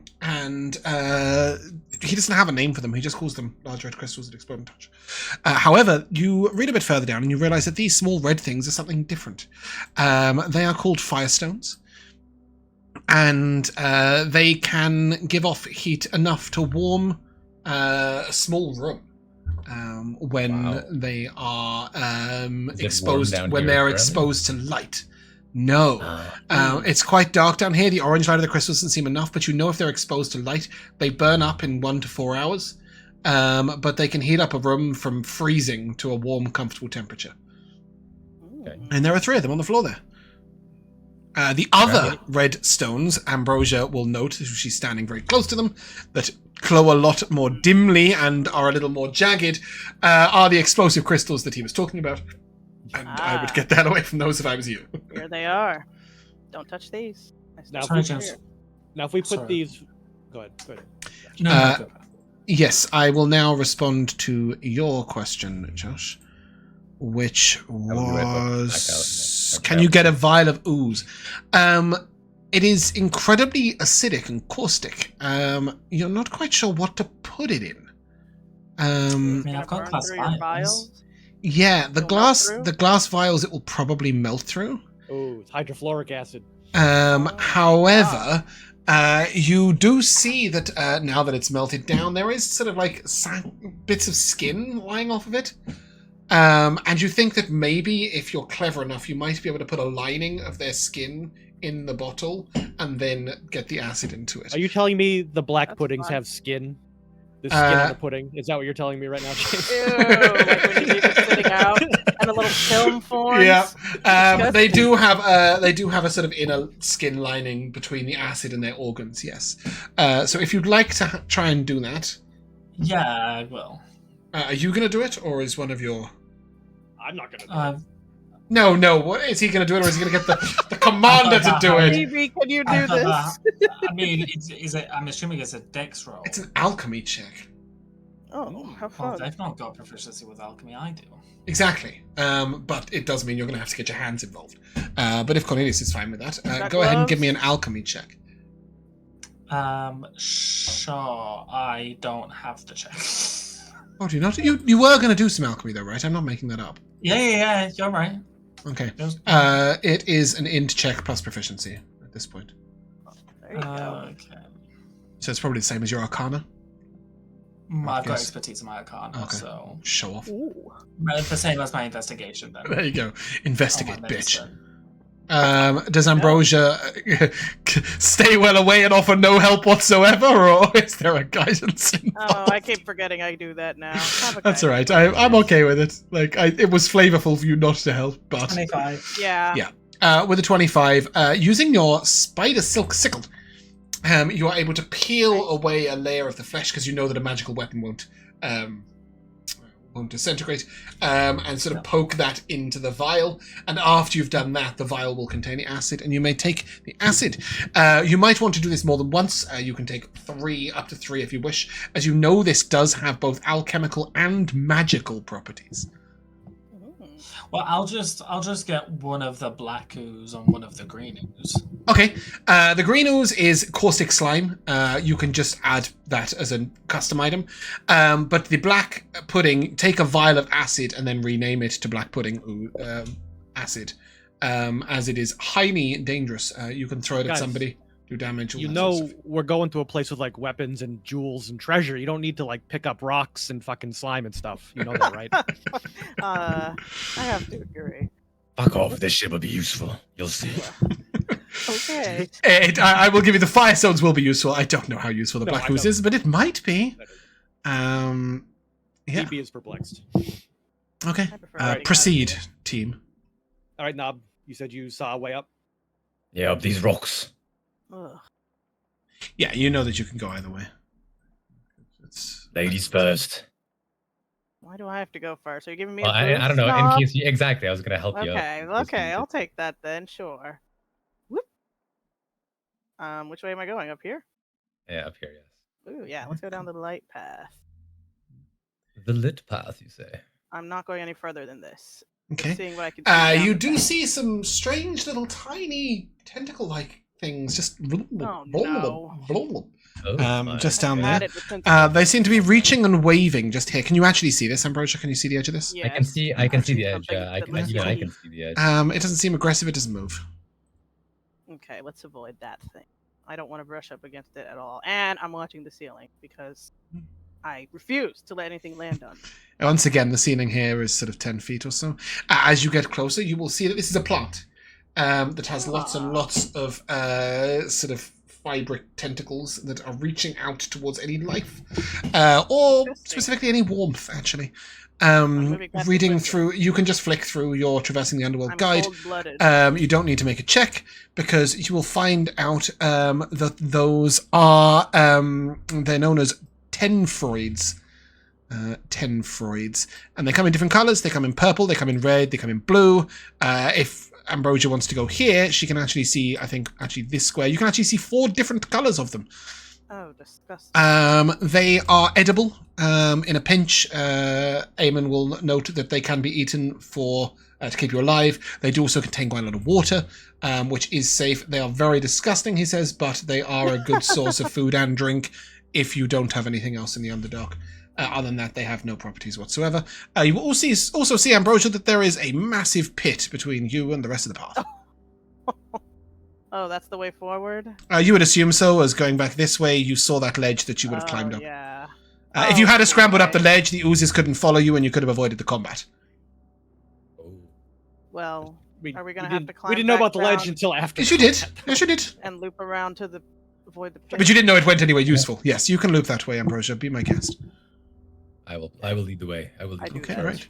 It's alright, you don't need to go anywhere because I am going to take you to a scene. Oh, sick. And as you go around that corner, it opens up into bright light. No.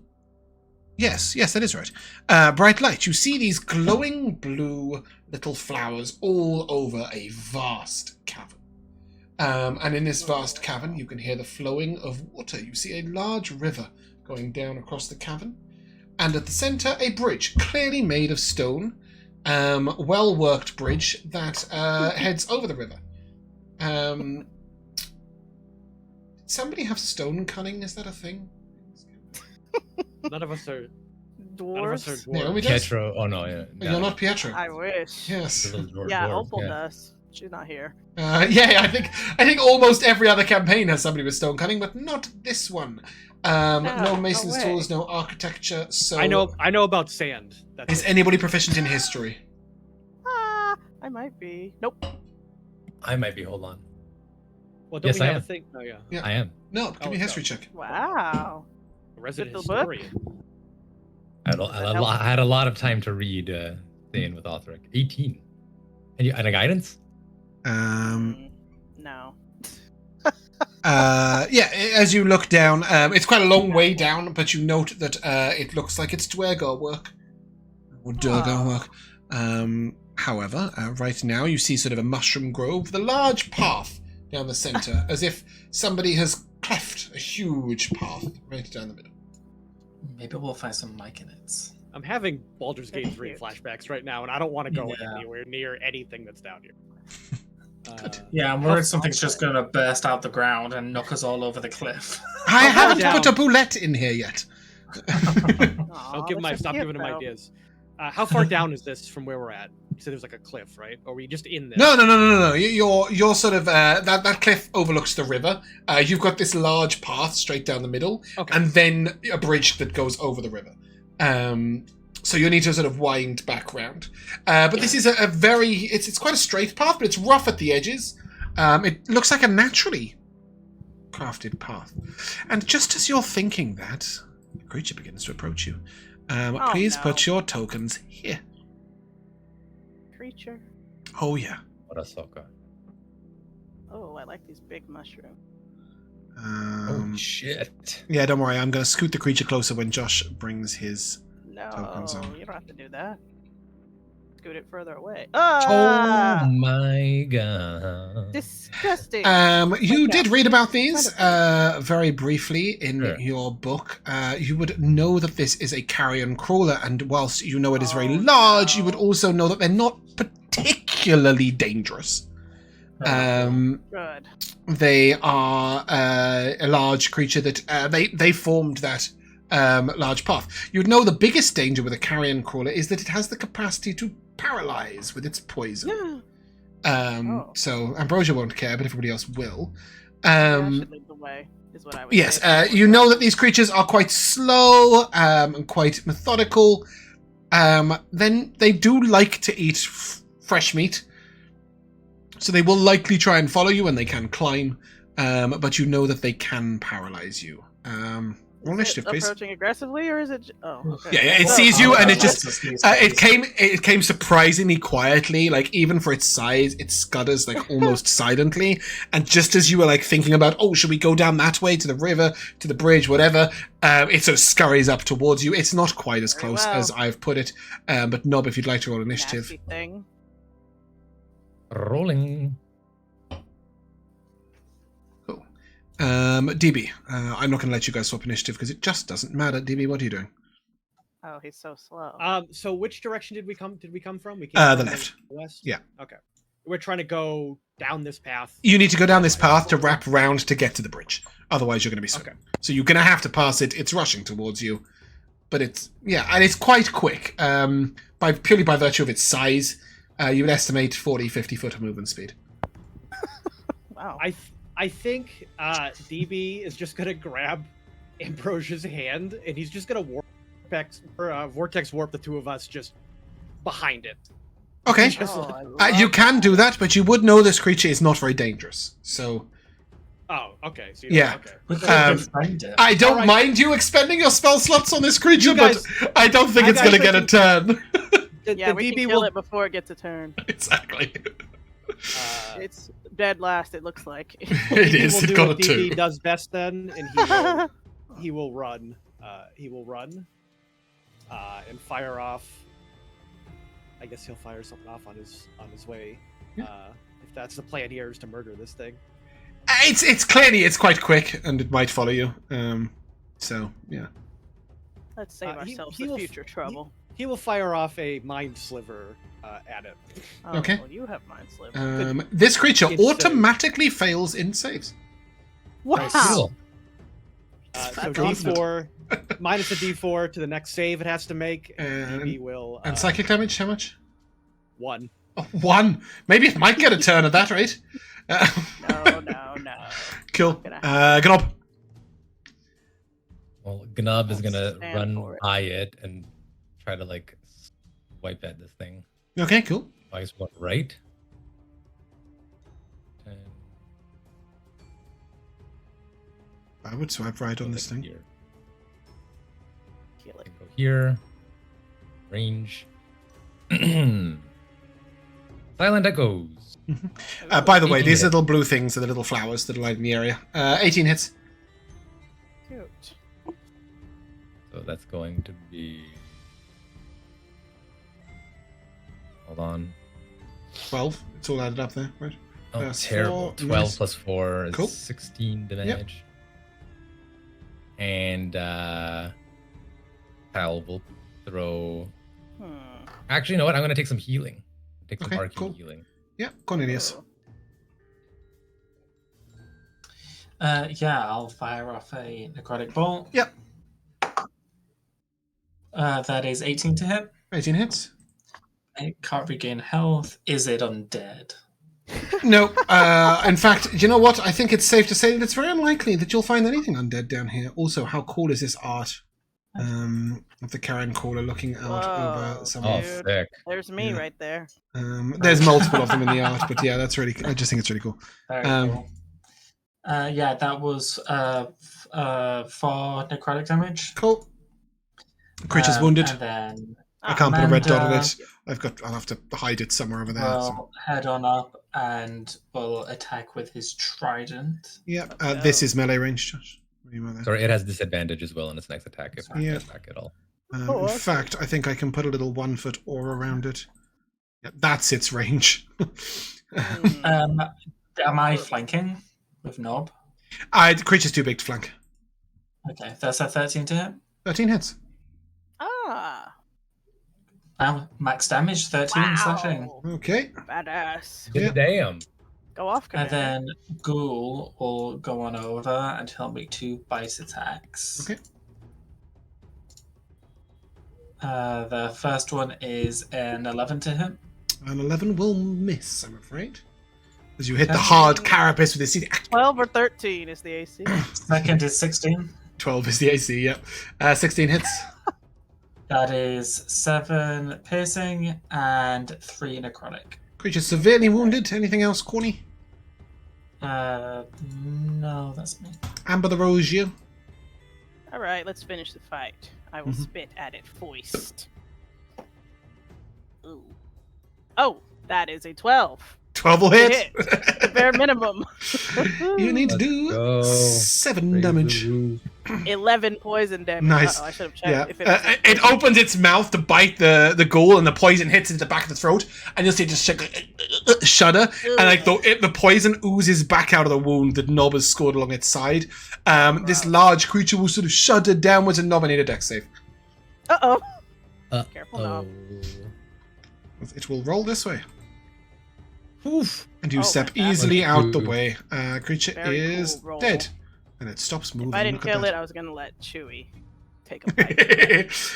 Yes, Chewie is jumping up and down on your shoulder like a cheerleader. Yeah, you can chew on that thing. Great, he will go over and take tentacles. massive bites out of it. He thoroughly enjoys it for a minute or two. And everybody other than Chewie can take... Oh, why is it taking so long to load? This will tell you how easy that fight was. 70 experience points. Right on. But yeah, as you see this sort of large creature shudder to a death, you hear a strange sound coming from down the corridor. And it sounds like sort of large mandibles being clacked together, but loudly.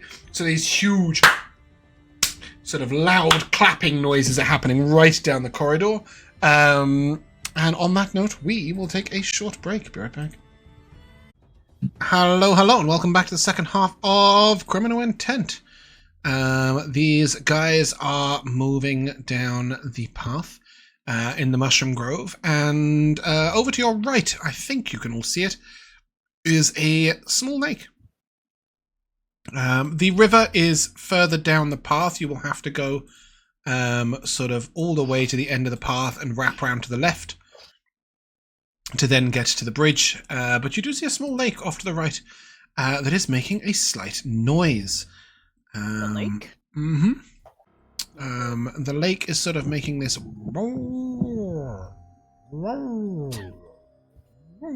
You're really on point with the sound effects. Thank you. Tonight, James. I'm feeling sound effecty today.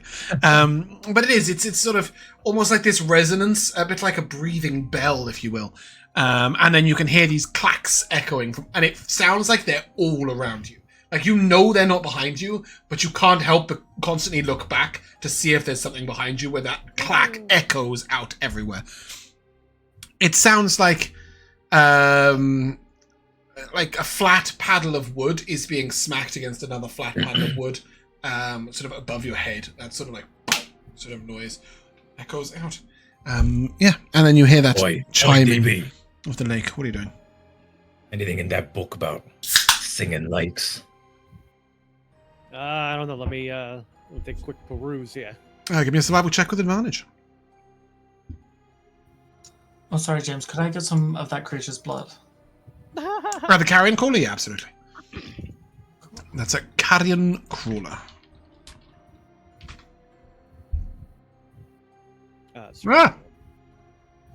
Sorry, I clicked the wrong thing and opened the news.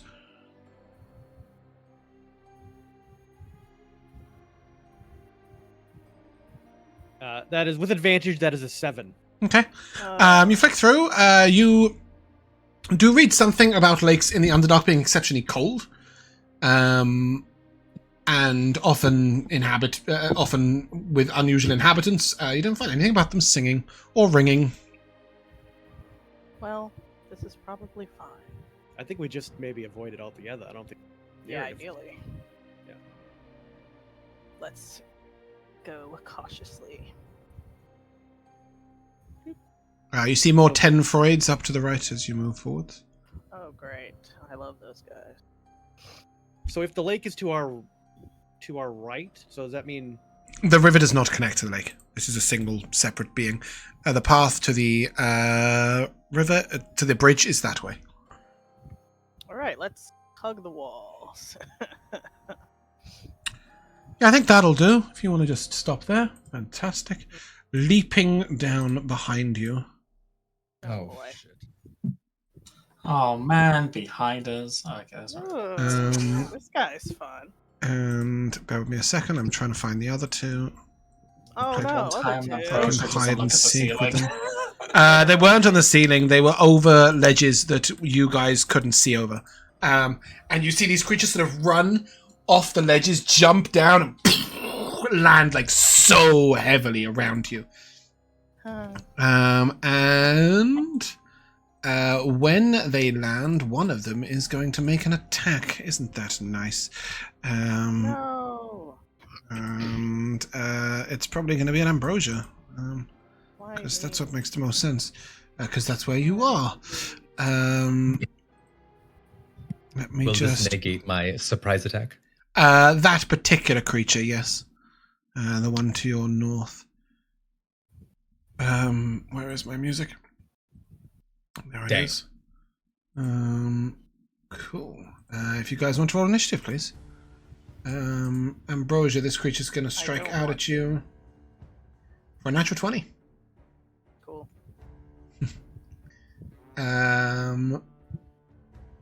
It is 11 plus 12. 23 slashing damage, and you are pulled 5 foot towards him. Oh, Great. no. Did I mention I don't like dungeons and monsters? Why are we here again? She's been determined to run a social scam since the beginning of the game, and it just keeps getting left on by unusual creatures. I, however, am having great fun with it. We have DB at the top with a 23, Gnob at the bottom with a 5. Anybody swapping about? No, I have an 18 actually. I have advantage. Oh, do you? All right, I apologise. It's Cornelius at the bottom with a 10. Anybody swapping about? Or are we quite happy? Do you want to switch DB? No, let me bane all these assholes. Yeah, and then we'll just Yeah. Okay. We'll do the same. You don't know much about these, but you're sure you read something about them being a hook horror. The one thing you do know, DB, you took note of it, they cannot see. They rely entirely on blind sight and exceptional hearing. All right, I think about blinding them and decide, oh, wait, exceptional hearing. Exceptional hearing. Could I deafen them? Should I try to deafen them? You know what? Something for round 2. Round 1, we're going to, once again, reach out and we're going to bane this. Lovely. 0, 1, 15. The last one will pass. Okay. The other 2 will not. That's awesome. And the one that passes, I'm going to try to jinx because fuck him. Give me another charisma save. That's right. That's even higher. It's a 17. Wow. This guy was an actor in his past life. Which one? This one down the bottom. He's a thespian. He's my target. He's my target then. Noted. I'll leave Ambrosia to you. It is worth mentioning these creatures quite obviously have 10-foot reach. Damn. Mostly because they attacked Ambrosia from 10 foot away and pulled her in. Anything else, DB? Cool, and Gnob.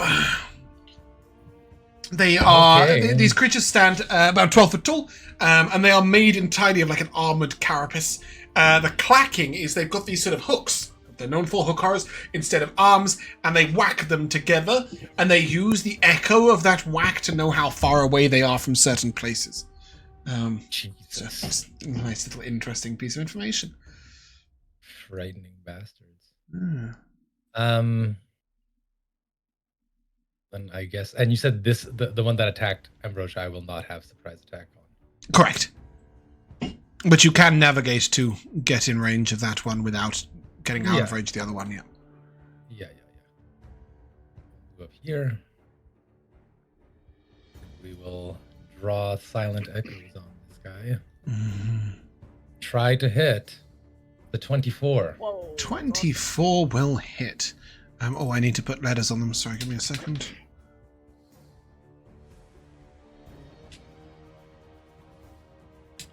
Oh, terrible roll. Whew. So that's 10 slashing, 9 slashing, 1 psychic, sorry. Okay. An additional... Fuck me, dude. 2 damage on the surprise attack. Okay. This is so messed up. But because we hit him, we will sap, so he will have disadvantage on this first attack roll. Yep. Anything else? Action surge? Action surging, yeah. I think I might action surge. Yeah, why not? Because you get another surprise attack then, right? If I attack this guy. Oh. Can you not... I guess I could attack the same guy. I'd need to read surprise attack. I think so. If you hit a creature that has not yet taken a turn in combat with an attack roll, it takes an extra 2d6. Oh, I guess he does then. Jesus Christ. Yeah, still hasn't taken a turn. That is disgusting. That's going to be huge at high level. Yeah. Level 5 action surge is 8d6 of damage if you hit 4 times. It's crazy. That's fucking Gnob continues to carry the team. On his big shoulders. Yeah, you're right. He does all the damage. I don't know if this thing's gonna want to. I think that goal has carried you guys through 2 dungeons, but we won't talk about it. I don't know if Booming Blade is gonna be worth it, so I will Arcane Healing this. Okay. To get full again. And take my second attack. Which I don't think. Yeah. Oh, fuck. 15 to hit. A 15 hits.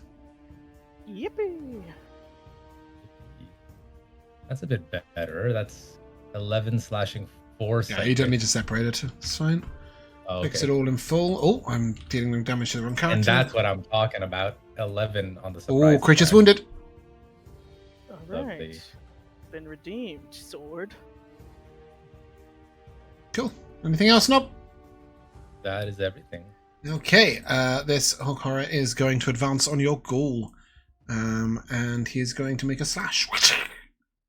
17 to hit. Really? Yep. 14 slashing damage. Yeah. Was that max? Oh no, minus D4. Minus a D4 on that, by the way. He's baned. Oh, yes. I think the ghoul has less than... I think the ghoul has less than 13 armor class, 14? Right? It doesn't. Okay, that's a 14 to hit. That is his armor class. Okay, well, 4. Sorry, Pat, I forgot about that. Oh, Yeah. So yeah, and then you'll take the 14 full slashing damage on the goal. Good, and then it will go for you, Cornelius. Oh wow! With its second attack. Oh, that's not what I'm looking for. That's what I'm looking for. So that is a 14 to hit Cornelius. Miss. Nice. More armor class than that? Wow. Ambrosia, you're up. Okay. You're not grappled or restrained in any way. He's just pulled you closer. Well, I still don't like it, so he can have a wisdom save as I dissonantly whisper at him. Okay. Get away from me, freak. Can you ping dissonant whispers for me, please? Yep.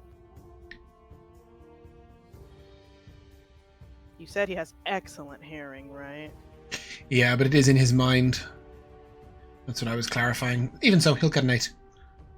Nice. Yippee. Take 36 seconds. No, do you have 10-foot reach? Hell away from I do have 10-foot reach. You may take an opportunity attack. That's right. Can I? Yeah, because he's going to move out of your reach, right? Because he was here and he moved to here. Give me the psychic damage. They don't have to be within 5 feet. They just have to leave your range. Okay. Yep. 6 psychic. No, psychic. sorry. I'm counting really slowly for some reason. That one. 12. 16 psychic damage. Wow. Okay, that's big damage. And the 2 6s and a 4. And the opportunity attack. That one. Unfortunately. He was behind you. Like you tried to turn, you were just a bit too slow. I just tried to. I just tried to look. Let me just clarify. That is 30 feet. I'm engaged with this guy. Yeah. Okay. Any bonus action, Ambi? Who's going next? Cornelius. Cornelius, a bardic. Okay. I should move, but like. Where would you go? You could leap off the ledge. I'll stay put. Up? Or leap. That's up the ledge. Yeah, you could climb up the ledge if you want. Can you guys see up that ledge? Yeah, I can see up there. Okay, cool. You just can't see up the ledge to the south. There. Yeah. Okay. So it will take you 10 foot to get to there. So to 15 foot to get to there. So it's extra 5. Yeah, cool. So you've used 20 in that one. Cool. Okay. That'll bring us to this guy here, who will have disadvantage on his first hit from Sap.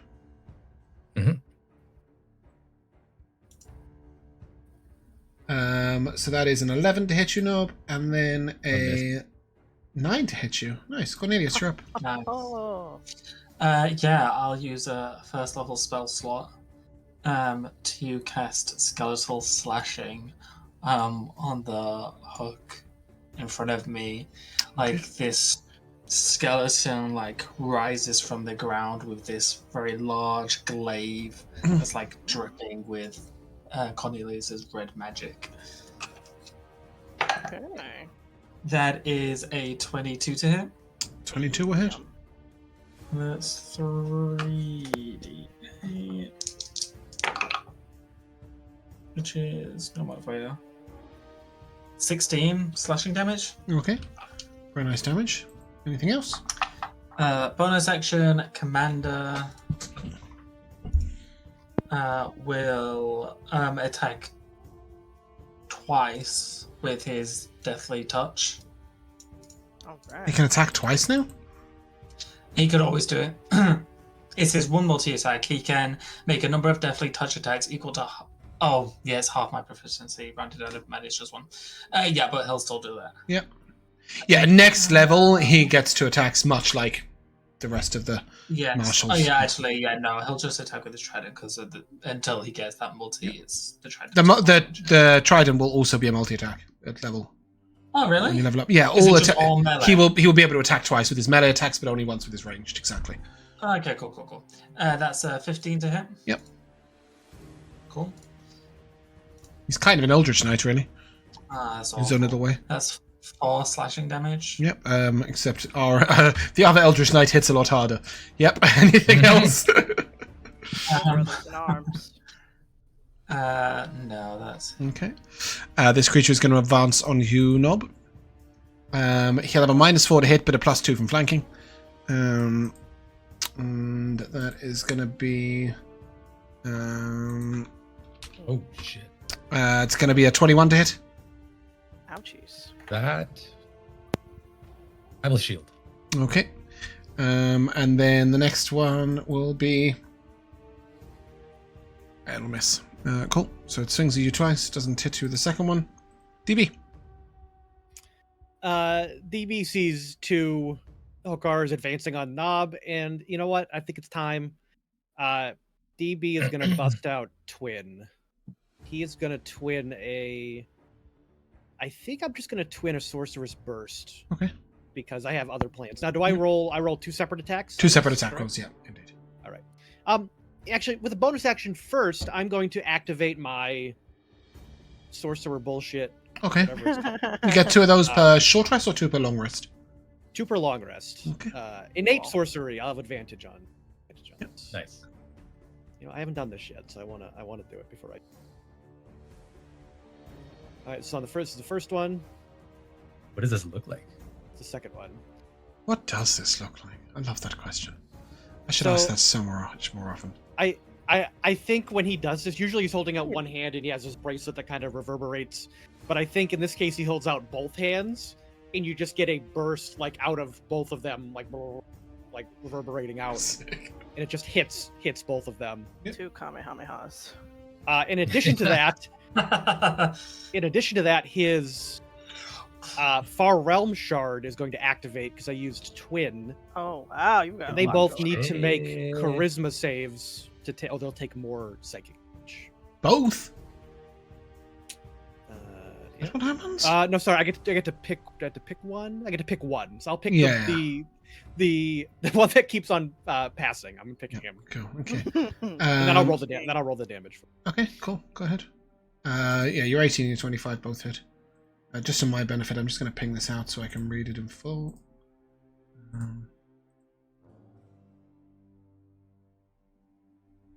Oh, he needs to make a charisma save against you. Yeah. The 14, which I believe will fail. That will fail. It's 16 at the moment. Yeah. So there's your damage, each one, and then the the D6. extra D6. Okay. So I've got a total of 6 on C and then 4 on A. Anything else from you? That's quite enough, don't you? Yes. Gnob, you're up. Gnob will attack. Great. Oh no. Uh-oh. Only a 13 to hit. I'll miss. Damn. Oh, That hurts. nuts. That is all Gnob can do.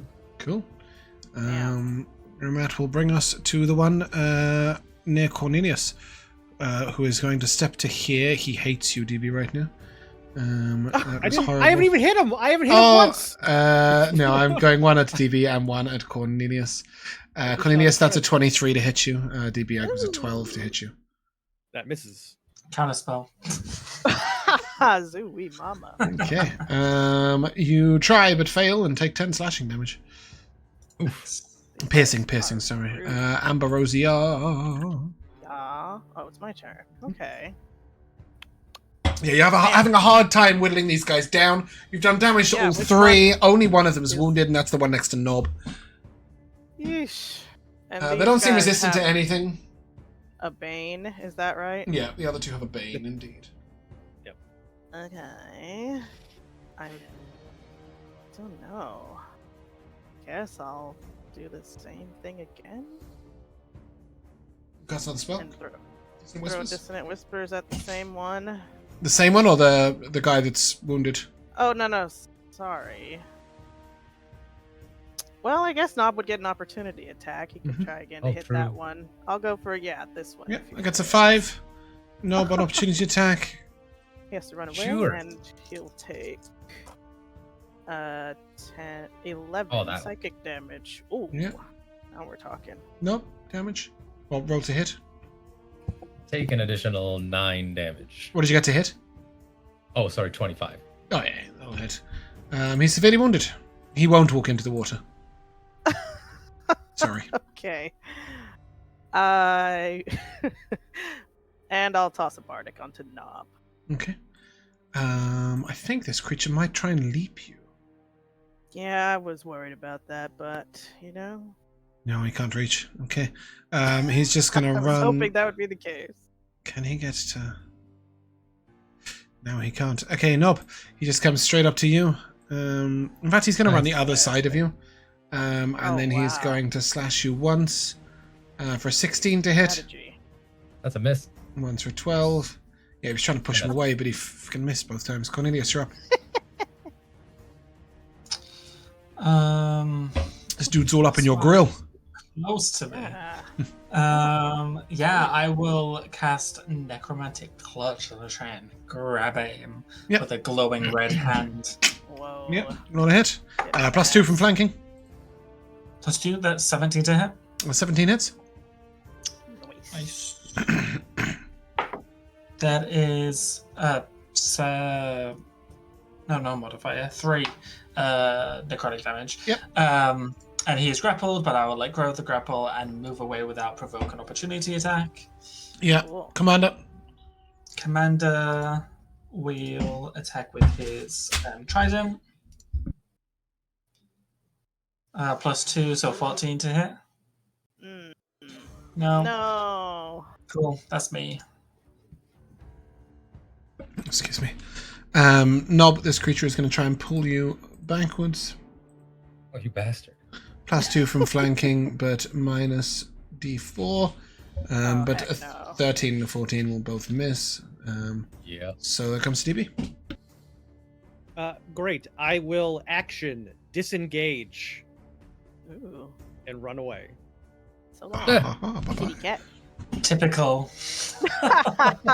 You just After did Cornelius the same. You just did the same thing. You just did the exact same thing. Yeah, he didn't waste his action though, did he?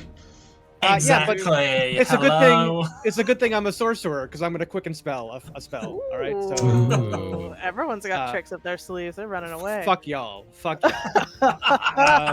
would you like to cast on Cornelius? Cornelius.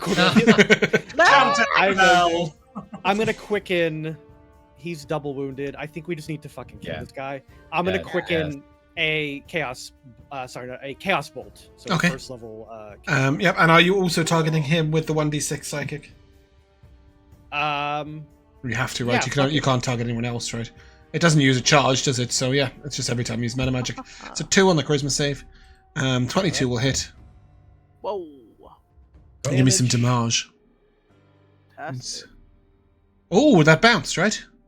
It does bounce. Nice. Let's go. Let's go, baby. So give me the d6 first of psychic. Just to see if it's dead. Because is it 2 damage or 4 damage? Overall? It's 4 plus 1. It bounces to, let me... Sorry, how much damage happens to that guy first? I think it's just the display in the display. 4? Oh, you rolled 2 1s and a 2, yeah. I see. Okay. I think it's 3 damage, right? 2d8 plus 1d6. Okay, so it is all 4 plus the 1, so it's 5 damage. Okay, cool. Then it bounces. And then it bounces, yeah. Do you choose who it hit? You rolled a 2 on the 2d8, a 2 on the d6, and a 1 on the other d6. It's just crazy low rolls. I had to pick a different creature, and I had to make a different attack roll. Yep. So I'll pick the one nearest to me. Yep. Cool. Rolling hot. Goodness. 25 hits. Very nice. Get his ass. Okay, and this time we will do lightning damage. Cool. Doesn't bounce again. So it's 14 lightning to the near guy, right? Rolled so much better that time. Yes. Yeah, I know. Okay. I wish that was the Me too. damage. That's your action, your bonus action, your movement speed. You done? No, this guy here can make a charisma save. We're gonna jinx his ass too. Fuck it. We're just gonna blast him. I'm blasted. I'm 0. blasted. Yeah, no, he fails. 0 is like my favorite thing. I like the -1 with a bane on it the other day on the previous fight. Oh yeah. 8 and 10. 8 is either Curse of the Scapegoat or Curse of the Trickster. We are going to give him... Okay, we're going to give him Curse of the Trickster. This way he can't fucking chase me. For 1 minute, whenever the creature moves more than half its movement turn, it must make a dex saving throw. On a failed save, it's knocked prone. So I'm going to use my Tabaxi movement to move away a little bit further. Okay, cool. Oh my goodness. And it comes to that guy's turn. He is unfortunately going to move 5 foot. Yeah, that tracks. And he's going to leap. Commander may take an opportunity attack. What do you want, you freak? Ugh. I mean, that's not him moving. I mean, Josh. that's probably more than half its movement. Yeah. Sorry, what? Commander may take an opportunity attack. Yes, sorry. It's a bonus action leap. It doesn't consume movement speed. It just goes 20 feet, so I don't know whether it would do anything. But I will make a dex save when I arrive to see if he falls prone, which might help him against... Well, yeah, he will. As he arrives, he sort of skids, falls prone. He will get back up, but he'll only make 1 attack at you, Ambrosia, instead of 2. Which is something, right? And then it's minus a d4. That's a 19 to hit you, Ambrosia. Yeah, that was going to hit regardless. Yep, so you're going to take 11 slashing damage. Ouch. And be pushed back 5 feet. Oh, no. great. Am I Down a falling off ledge. the Dealing you an additional d6. Our falling's d8, so dealing you 7 bludgeoning damage. Oh, shit. Oh, Jesus. I feel like James baited you for going up that. I thought she'd move a bit further up. By the way, Ambrosia, it is your turn. You do know that you are out of reach of that creature. Well, Jesus Christ. I'm walking away. This place sucks. Right, great, David. I hope you guys are ready, because Ambrosia's going to complain the rest of the time we're down here. Going over another here. one. Ambrosia limps over to where DB is, I guess, and I'll try and, bit at this one. He's very hurt, right? Maybe I can finish him. Yeah. Very, very hurt. No mood. Okay, that's a 14. I think that missed before. 14 misses. Alright, then I'll just go fuck myself. Ambrosia ends her turn. Okay. Gnob. That is a natural 1. And that is a 15, which will miss, I believe. Cornelius, you are up. Yep. I'm a little bit nervous about this guy jumping at us over here, but... He did struggle with his movement, so you're not sure quite how far he'll get. See him? Yeah. I mean, as long as Cornelius can see him. And how damaged is that creature is incredibly hurt. Incredibly hurt. Okay. Then I will cast Bone Skewer on the one up there. Mm-hmm. Nice. That's such a cool combo. Bone Skewer and the Slippery to reduce his movement speed by half, and then if he uses half of that, he'll have to make a dex save. That's so cool. 17 to hit. Oh, 17 will hit. Oh, he's fucked. 15-foot movement speed. If he moves 10, he has to make a dex save. Yeah. 5 piercing. Cool. I love that. And then bonus action, Commando will move over to this guy and attack with his trident. +2 from flanking. Yep. For a 24 to hit. Yep. And 10 slashing. Nice. He finds a seam in the sort of carapace and grabs right into it, and that creature is dead. Nice. That's me. Fantastic. That brings us to this guy, who is going to go this side of Gnob and try and shove you away.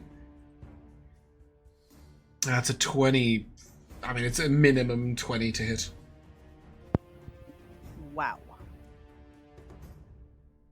You're muted. Did I take an opportunity attack this past round? I think I did. Yes. If I can't shield, then yeah. Cool. Okay. That is 13 slashing damage, and he's going to push you back 5 feet. Oh, fucker.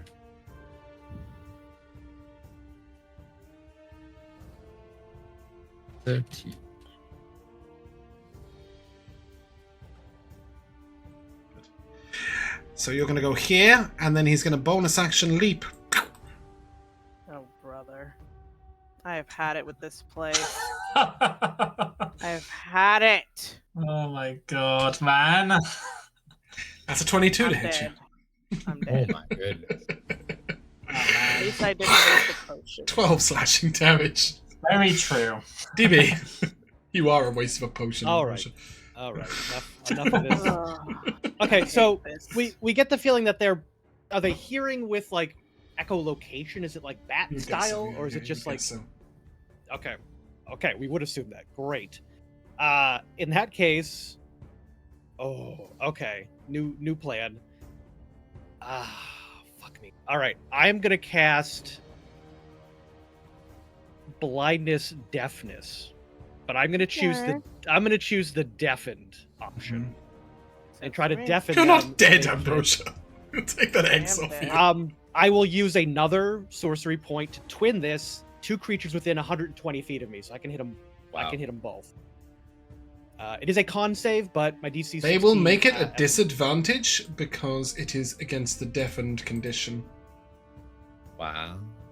Which means it is, even with Bane, that's an 8. Like, I can ignore that completely. Oh, Bane's gone. I have to stop concentrating on Bane to do this. I don't think you do. Blindness, deafness didn't used to be concentration. I don't think it's concentration. Oh, great. Fuck these guys, then. Yeah, it's pretty cool. Yeah, it's amazing. Right, and they will both be deafened. Whilst deafened, they are completely blind and unable to move more than 5 feet a turn. Oh my god, so close. Excellent work. All right. And take a d6 while you're at it, Pat. All right. We're going to go get a bonus action. Well, I'm going to... Sorry, you just twin spelled. Did you want a d6 a bitch? Yeah. Love that.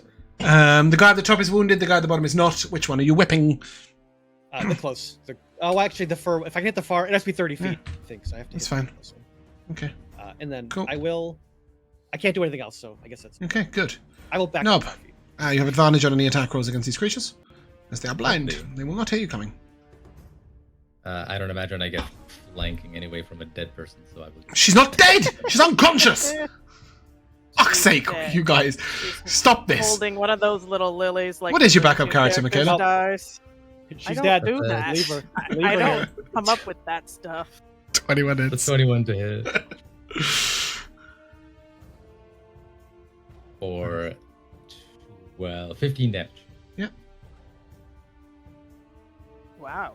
And he's sapped. And I will heal for 5.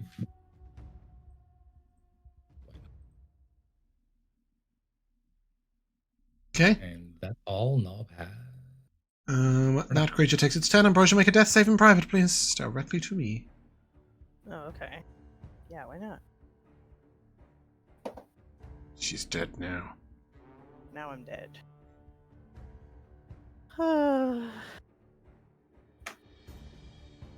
You just see her twitch a little bit. Away. Yeah. Cornelius, you're up. Do you want to feed her a potion or just ignore her? I, as Josh, want to help. Leave here. This is one of those instances I don't mind you guys breaking character to pick people up. I mean, Cornelius would too. He has a better chance of living down here. Remember, right? Like he quite likes killing things. And Yuanti blood in the vial does sound very nice. I will. Don't let him take my blood, no. I'll use my bonus action to. Can I? Do you want the commander to feed the potion to him? Yeah, I can get her on. I can get her on my turn. It's fine. I'll get her on my turn. I quite like the commander doing it. That's fine. I'll get the commander to do it. Yep. And the commander can take a potion out of Ambrosia's pocket and feed it to Ambrosia. Oh, even better. Makes sense to me. Yep. Cool. So that's your bonus action. What's your action, Cornelius? And then my bonus action. No, your action. I'm sorry, my action. Move one step away. And then I am going to bone skewer the guy up there again. Okay, with advantage. Yep. That is 26. Mm-hmm. For 6 piercing damage. Nice. That brings us to this guy, who will make one disadvantaged attack. Ambrosia opens her eyes and she just sees an undead staring down at her. He swings, misses. I'm not even rolling the bane because he has missed. He sort of swings and cleaves straight over your head while you're still lying down. DB, you're up. Surprised your AC's that high. All right, we're just gonna keep on. Keeping on. It's not. It was a 9 on my screen. 15. Is that a 15 to hit? No, it rolled advantage. 9 plus 6. 9 plus 6.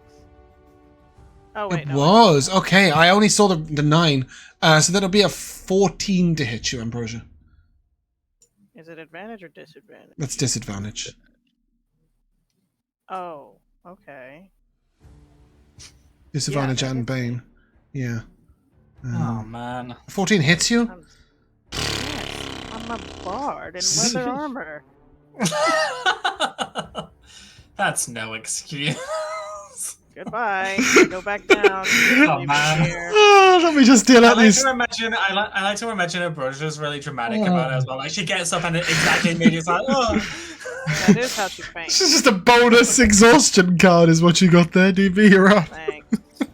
Can I drag her out of the way? You guys are useless. It'll cost your action, but yeah.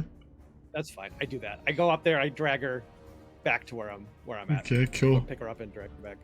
That you? That's it. Okay, Gnob. You're up. Oh, we can't. Kill We this can't thing, repeat for our fuck's code. sake. Yeah, now he's pissed. He's like, "The fuck are you lot doing?" Thank you. Everyone's screwing around right now. What do you? I got him. I got him blinded. That's why they can't see. That's all me, buddy. 16 to hit. With advantage, yeah. Yeah. I 16 hits. I rolled twice. Oh, nice. Wow. Have that's 19. Okay. Damn. Creature's wounded. The fun thing is that No, I this had guy told here can only move half a square at a time. Yeah, he can't move at all. Snail. His movement speed is halved from 5 foot to 0. We have 1 minute. We have 1 minute to kill him. Well, technically, Josh has to keep hitting Bone Skewer to prevent him from moving at all, but yes. Anything else, Nope? Just healing for my bonus action. Okay, Ambrosia, death save, please. Cornelius, you're up. I'll get you up on my turn. Okay. I will bone skewer the same one. With advantage. Oh yeah, sorry. Dirty 20. Yep. 6 piercing damage. Cool. And then the commander will go over to this guy and attack with his trident. With advantage. Yep. For a 24 to hit. Yep. Whoa. And that is 10 slashing damage. Okay. You see, as I don't know what I just clicked. As Ambrosia sort of gets dragged across, you see her, or feel her, DB, grab at your arm, and then her grip goes really weak. You knock my head into a rock as you're dragging me down. 100%. So haphazardly. Cornelius, that's an 8 to hit the commander. Nope. That leads us to DB. Now I have my adventurer's belt, and I did write down the 2 things I have on this time because you told me I can't just put everything in it. Yeah, no, you cannot. The healing pots and the Blue Mountain flowers, what I have on it. Okay. Can cool. I'm going to administer Absolutely. With a bonus action a lesser healing potion. Okay. I'll take that out of mine. Mikayla, don't worry about it. Thank you. And then I will blast this bitch with a sorcerer's bolt. Yep. Which one? Not the one Ambrosia, closer? Not Ambrosia, the closer one.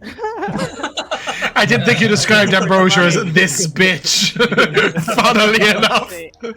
It's a 1d4 plus 1. It's a 22 to hit. 22 hits. Nice. We're going to do some psychic. 6 psychic damage. Okay, cool. Gnob. Oops.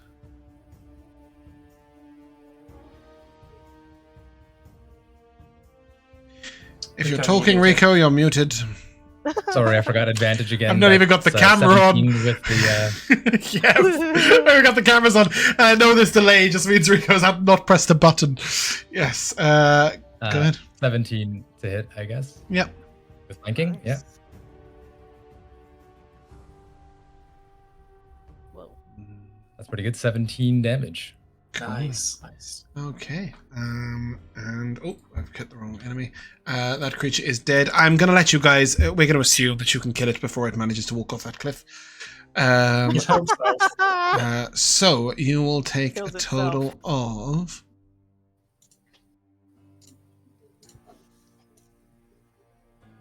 525 experience points each.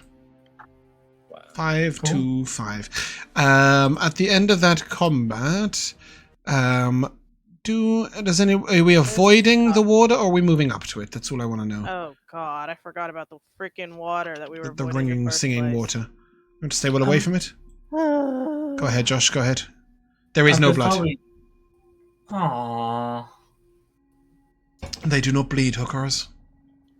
They are entirely made of carapace. Yes, you can break off some carapace. In fact, bear with me a second. I have a thing. Talk to me about the water, guys, while I do this. What are you doing with it? Are you going near it? I mean, well, we're not moving anywhere until we... I'm leaving. I hate this place. No, why are we going here again? We're gonna go... Wait, don't be a DB. What? Wait, we're using my name as a verb now? I don't like that. Same, you complained a lot last time. Well, now it's my turn. This is some bullshit. Yeah, well, at least nothing's hugging your face. They're just kind of stabbing you. Which is they were dragging me this way and that. Drink my damn... Yeah, I don't know. Cornelius, your commander looks awfully healthy. Shouldn't he be, like, in the front? He was in the front. I mean, I don't see a scratch on him. He looks like tip-top shape. So you're upset that he's more dexterous than you are? I'm upset that you almost let Ambrosia get fucking skewered by that thing. I do not control her. Although if she requires that, I can be of service. Yeah, but you're missing my point. You control your commander. I'm saying put him in between us and the daemon. Like we do with Gnob. We command Gnob to get in the front, and then it all works out. From my point of view, he was in the front, and he did his job in protecting me. Can you see in the dark? Because maybe you missed the part where Ambrosia almost died. But that's okay, bud. We'll work on it. I am sick of this place. How far until this stupid city?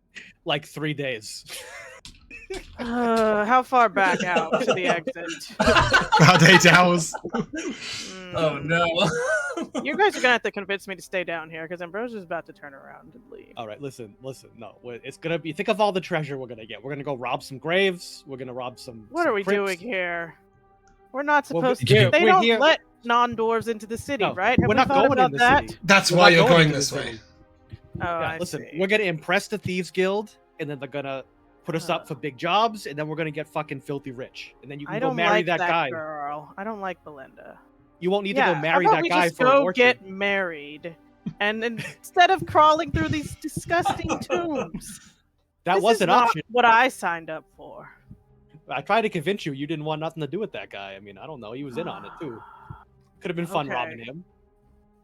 Listen, all right. You can pick the next job. Okay, you want to go to a fancy party? We'll go to a fancy party. You want to rob a rich asshole? Yeah, I'll dress up too. Think how fun that'll be. Very well. I drink my stamina potions. Those are gone now. Does that give you toxicity? 4 toxicity? Oh no! You'll need to look at the toxicity. Just drink 1 then. I did. Yeah, I see this part. What is this? I can't remember what the toxicity levels do at which point. So you'll have to read it to me. Do you want a short rest here, or you're just gonna chug the potions? A short rest won't remove her exhaustion anyway. So.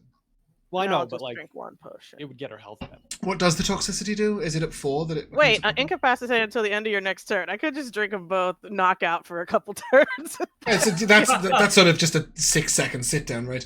It's only that it stacks up, so your next stamina potion will go the next level, etc. Right? Oh, poisoned. I'm immune to poison. I'm gonna chug these like fucking. Doesn't one of them kill you? Doesn't one level of toxicity kill you?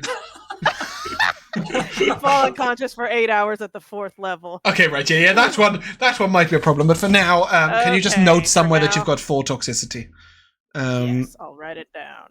And like home. I want to know first of all, before you discuss the short rest or not, I want to know if you're approaching or avoiding those singing lake. I'm throwing these cards.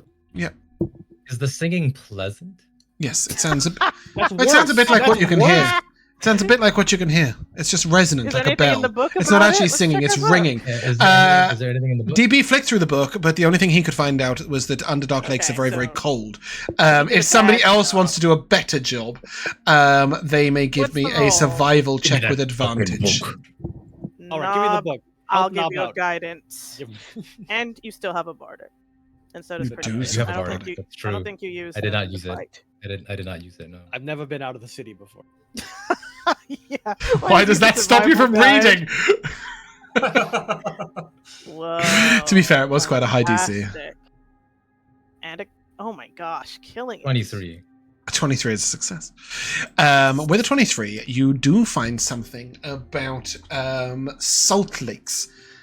These salt lakes are incredibly tumultuous. The water moves about and often rubs up against the crystals of the lake up against the sides of the lake, making a strange ringing resonant sound.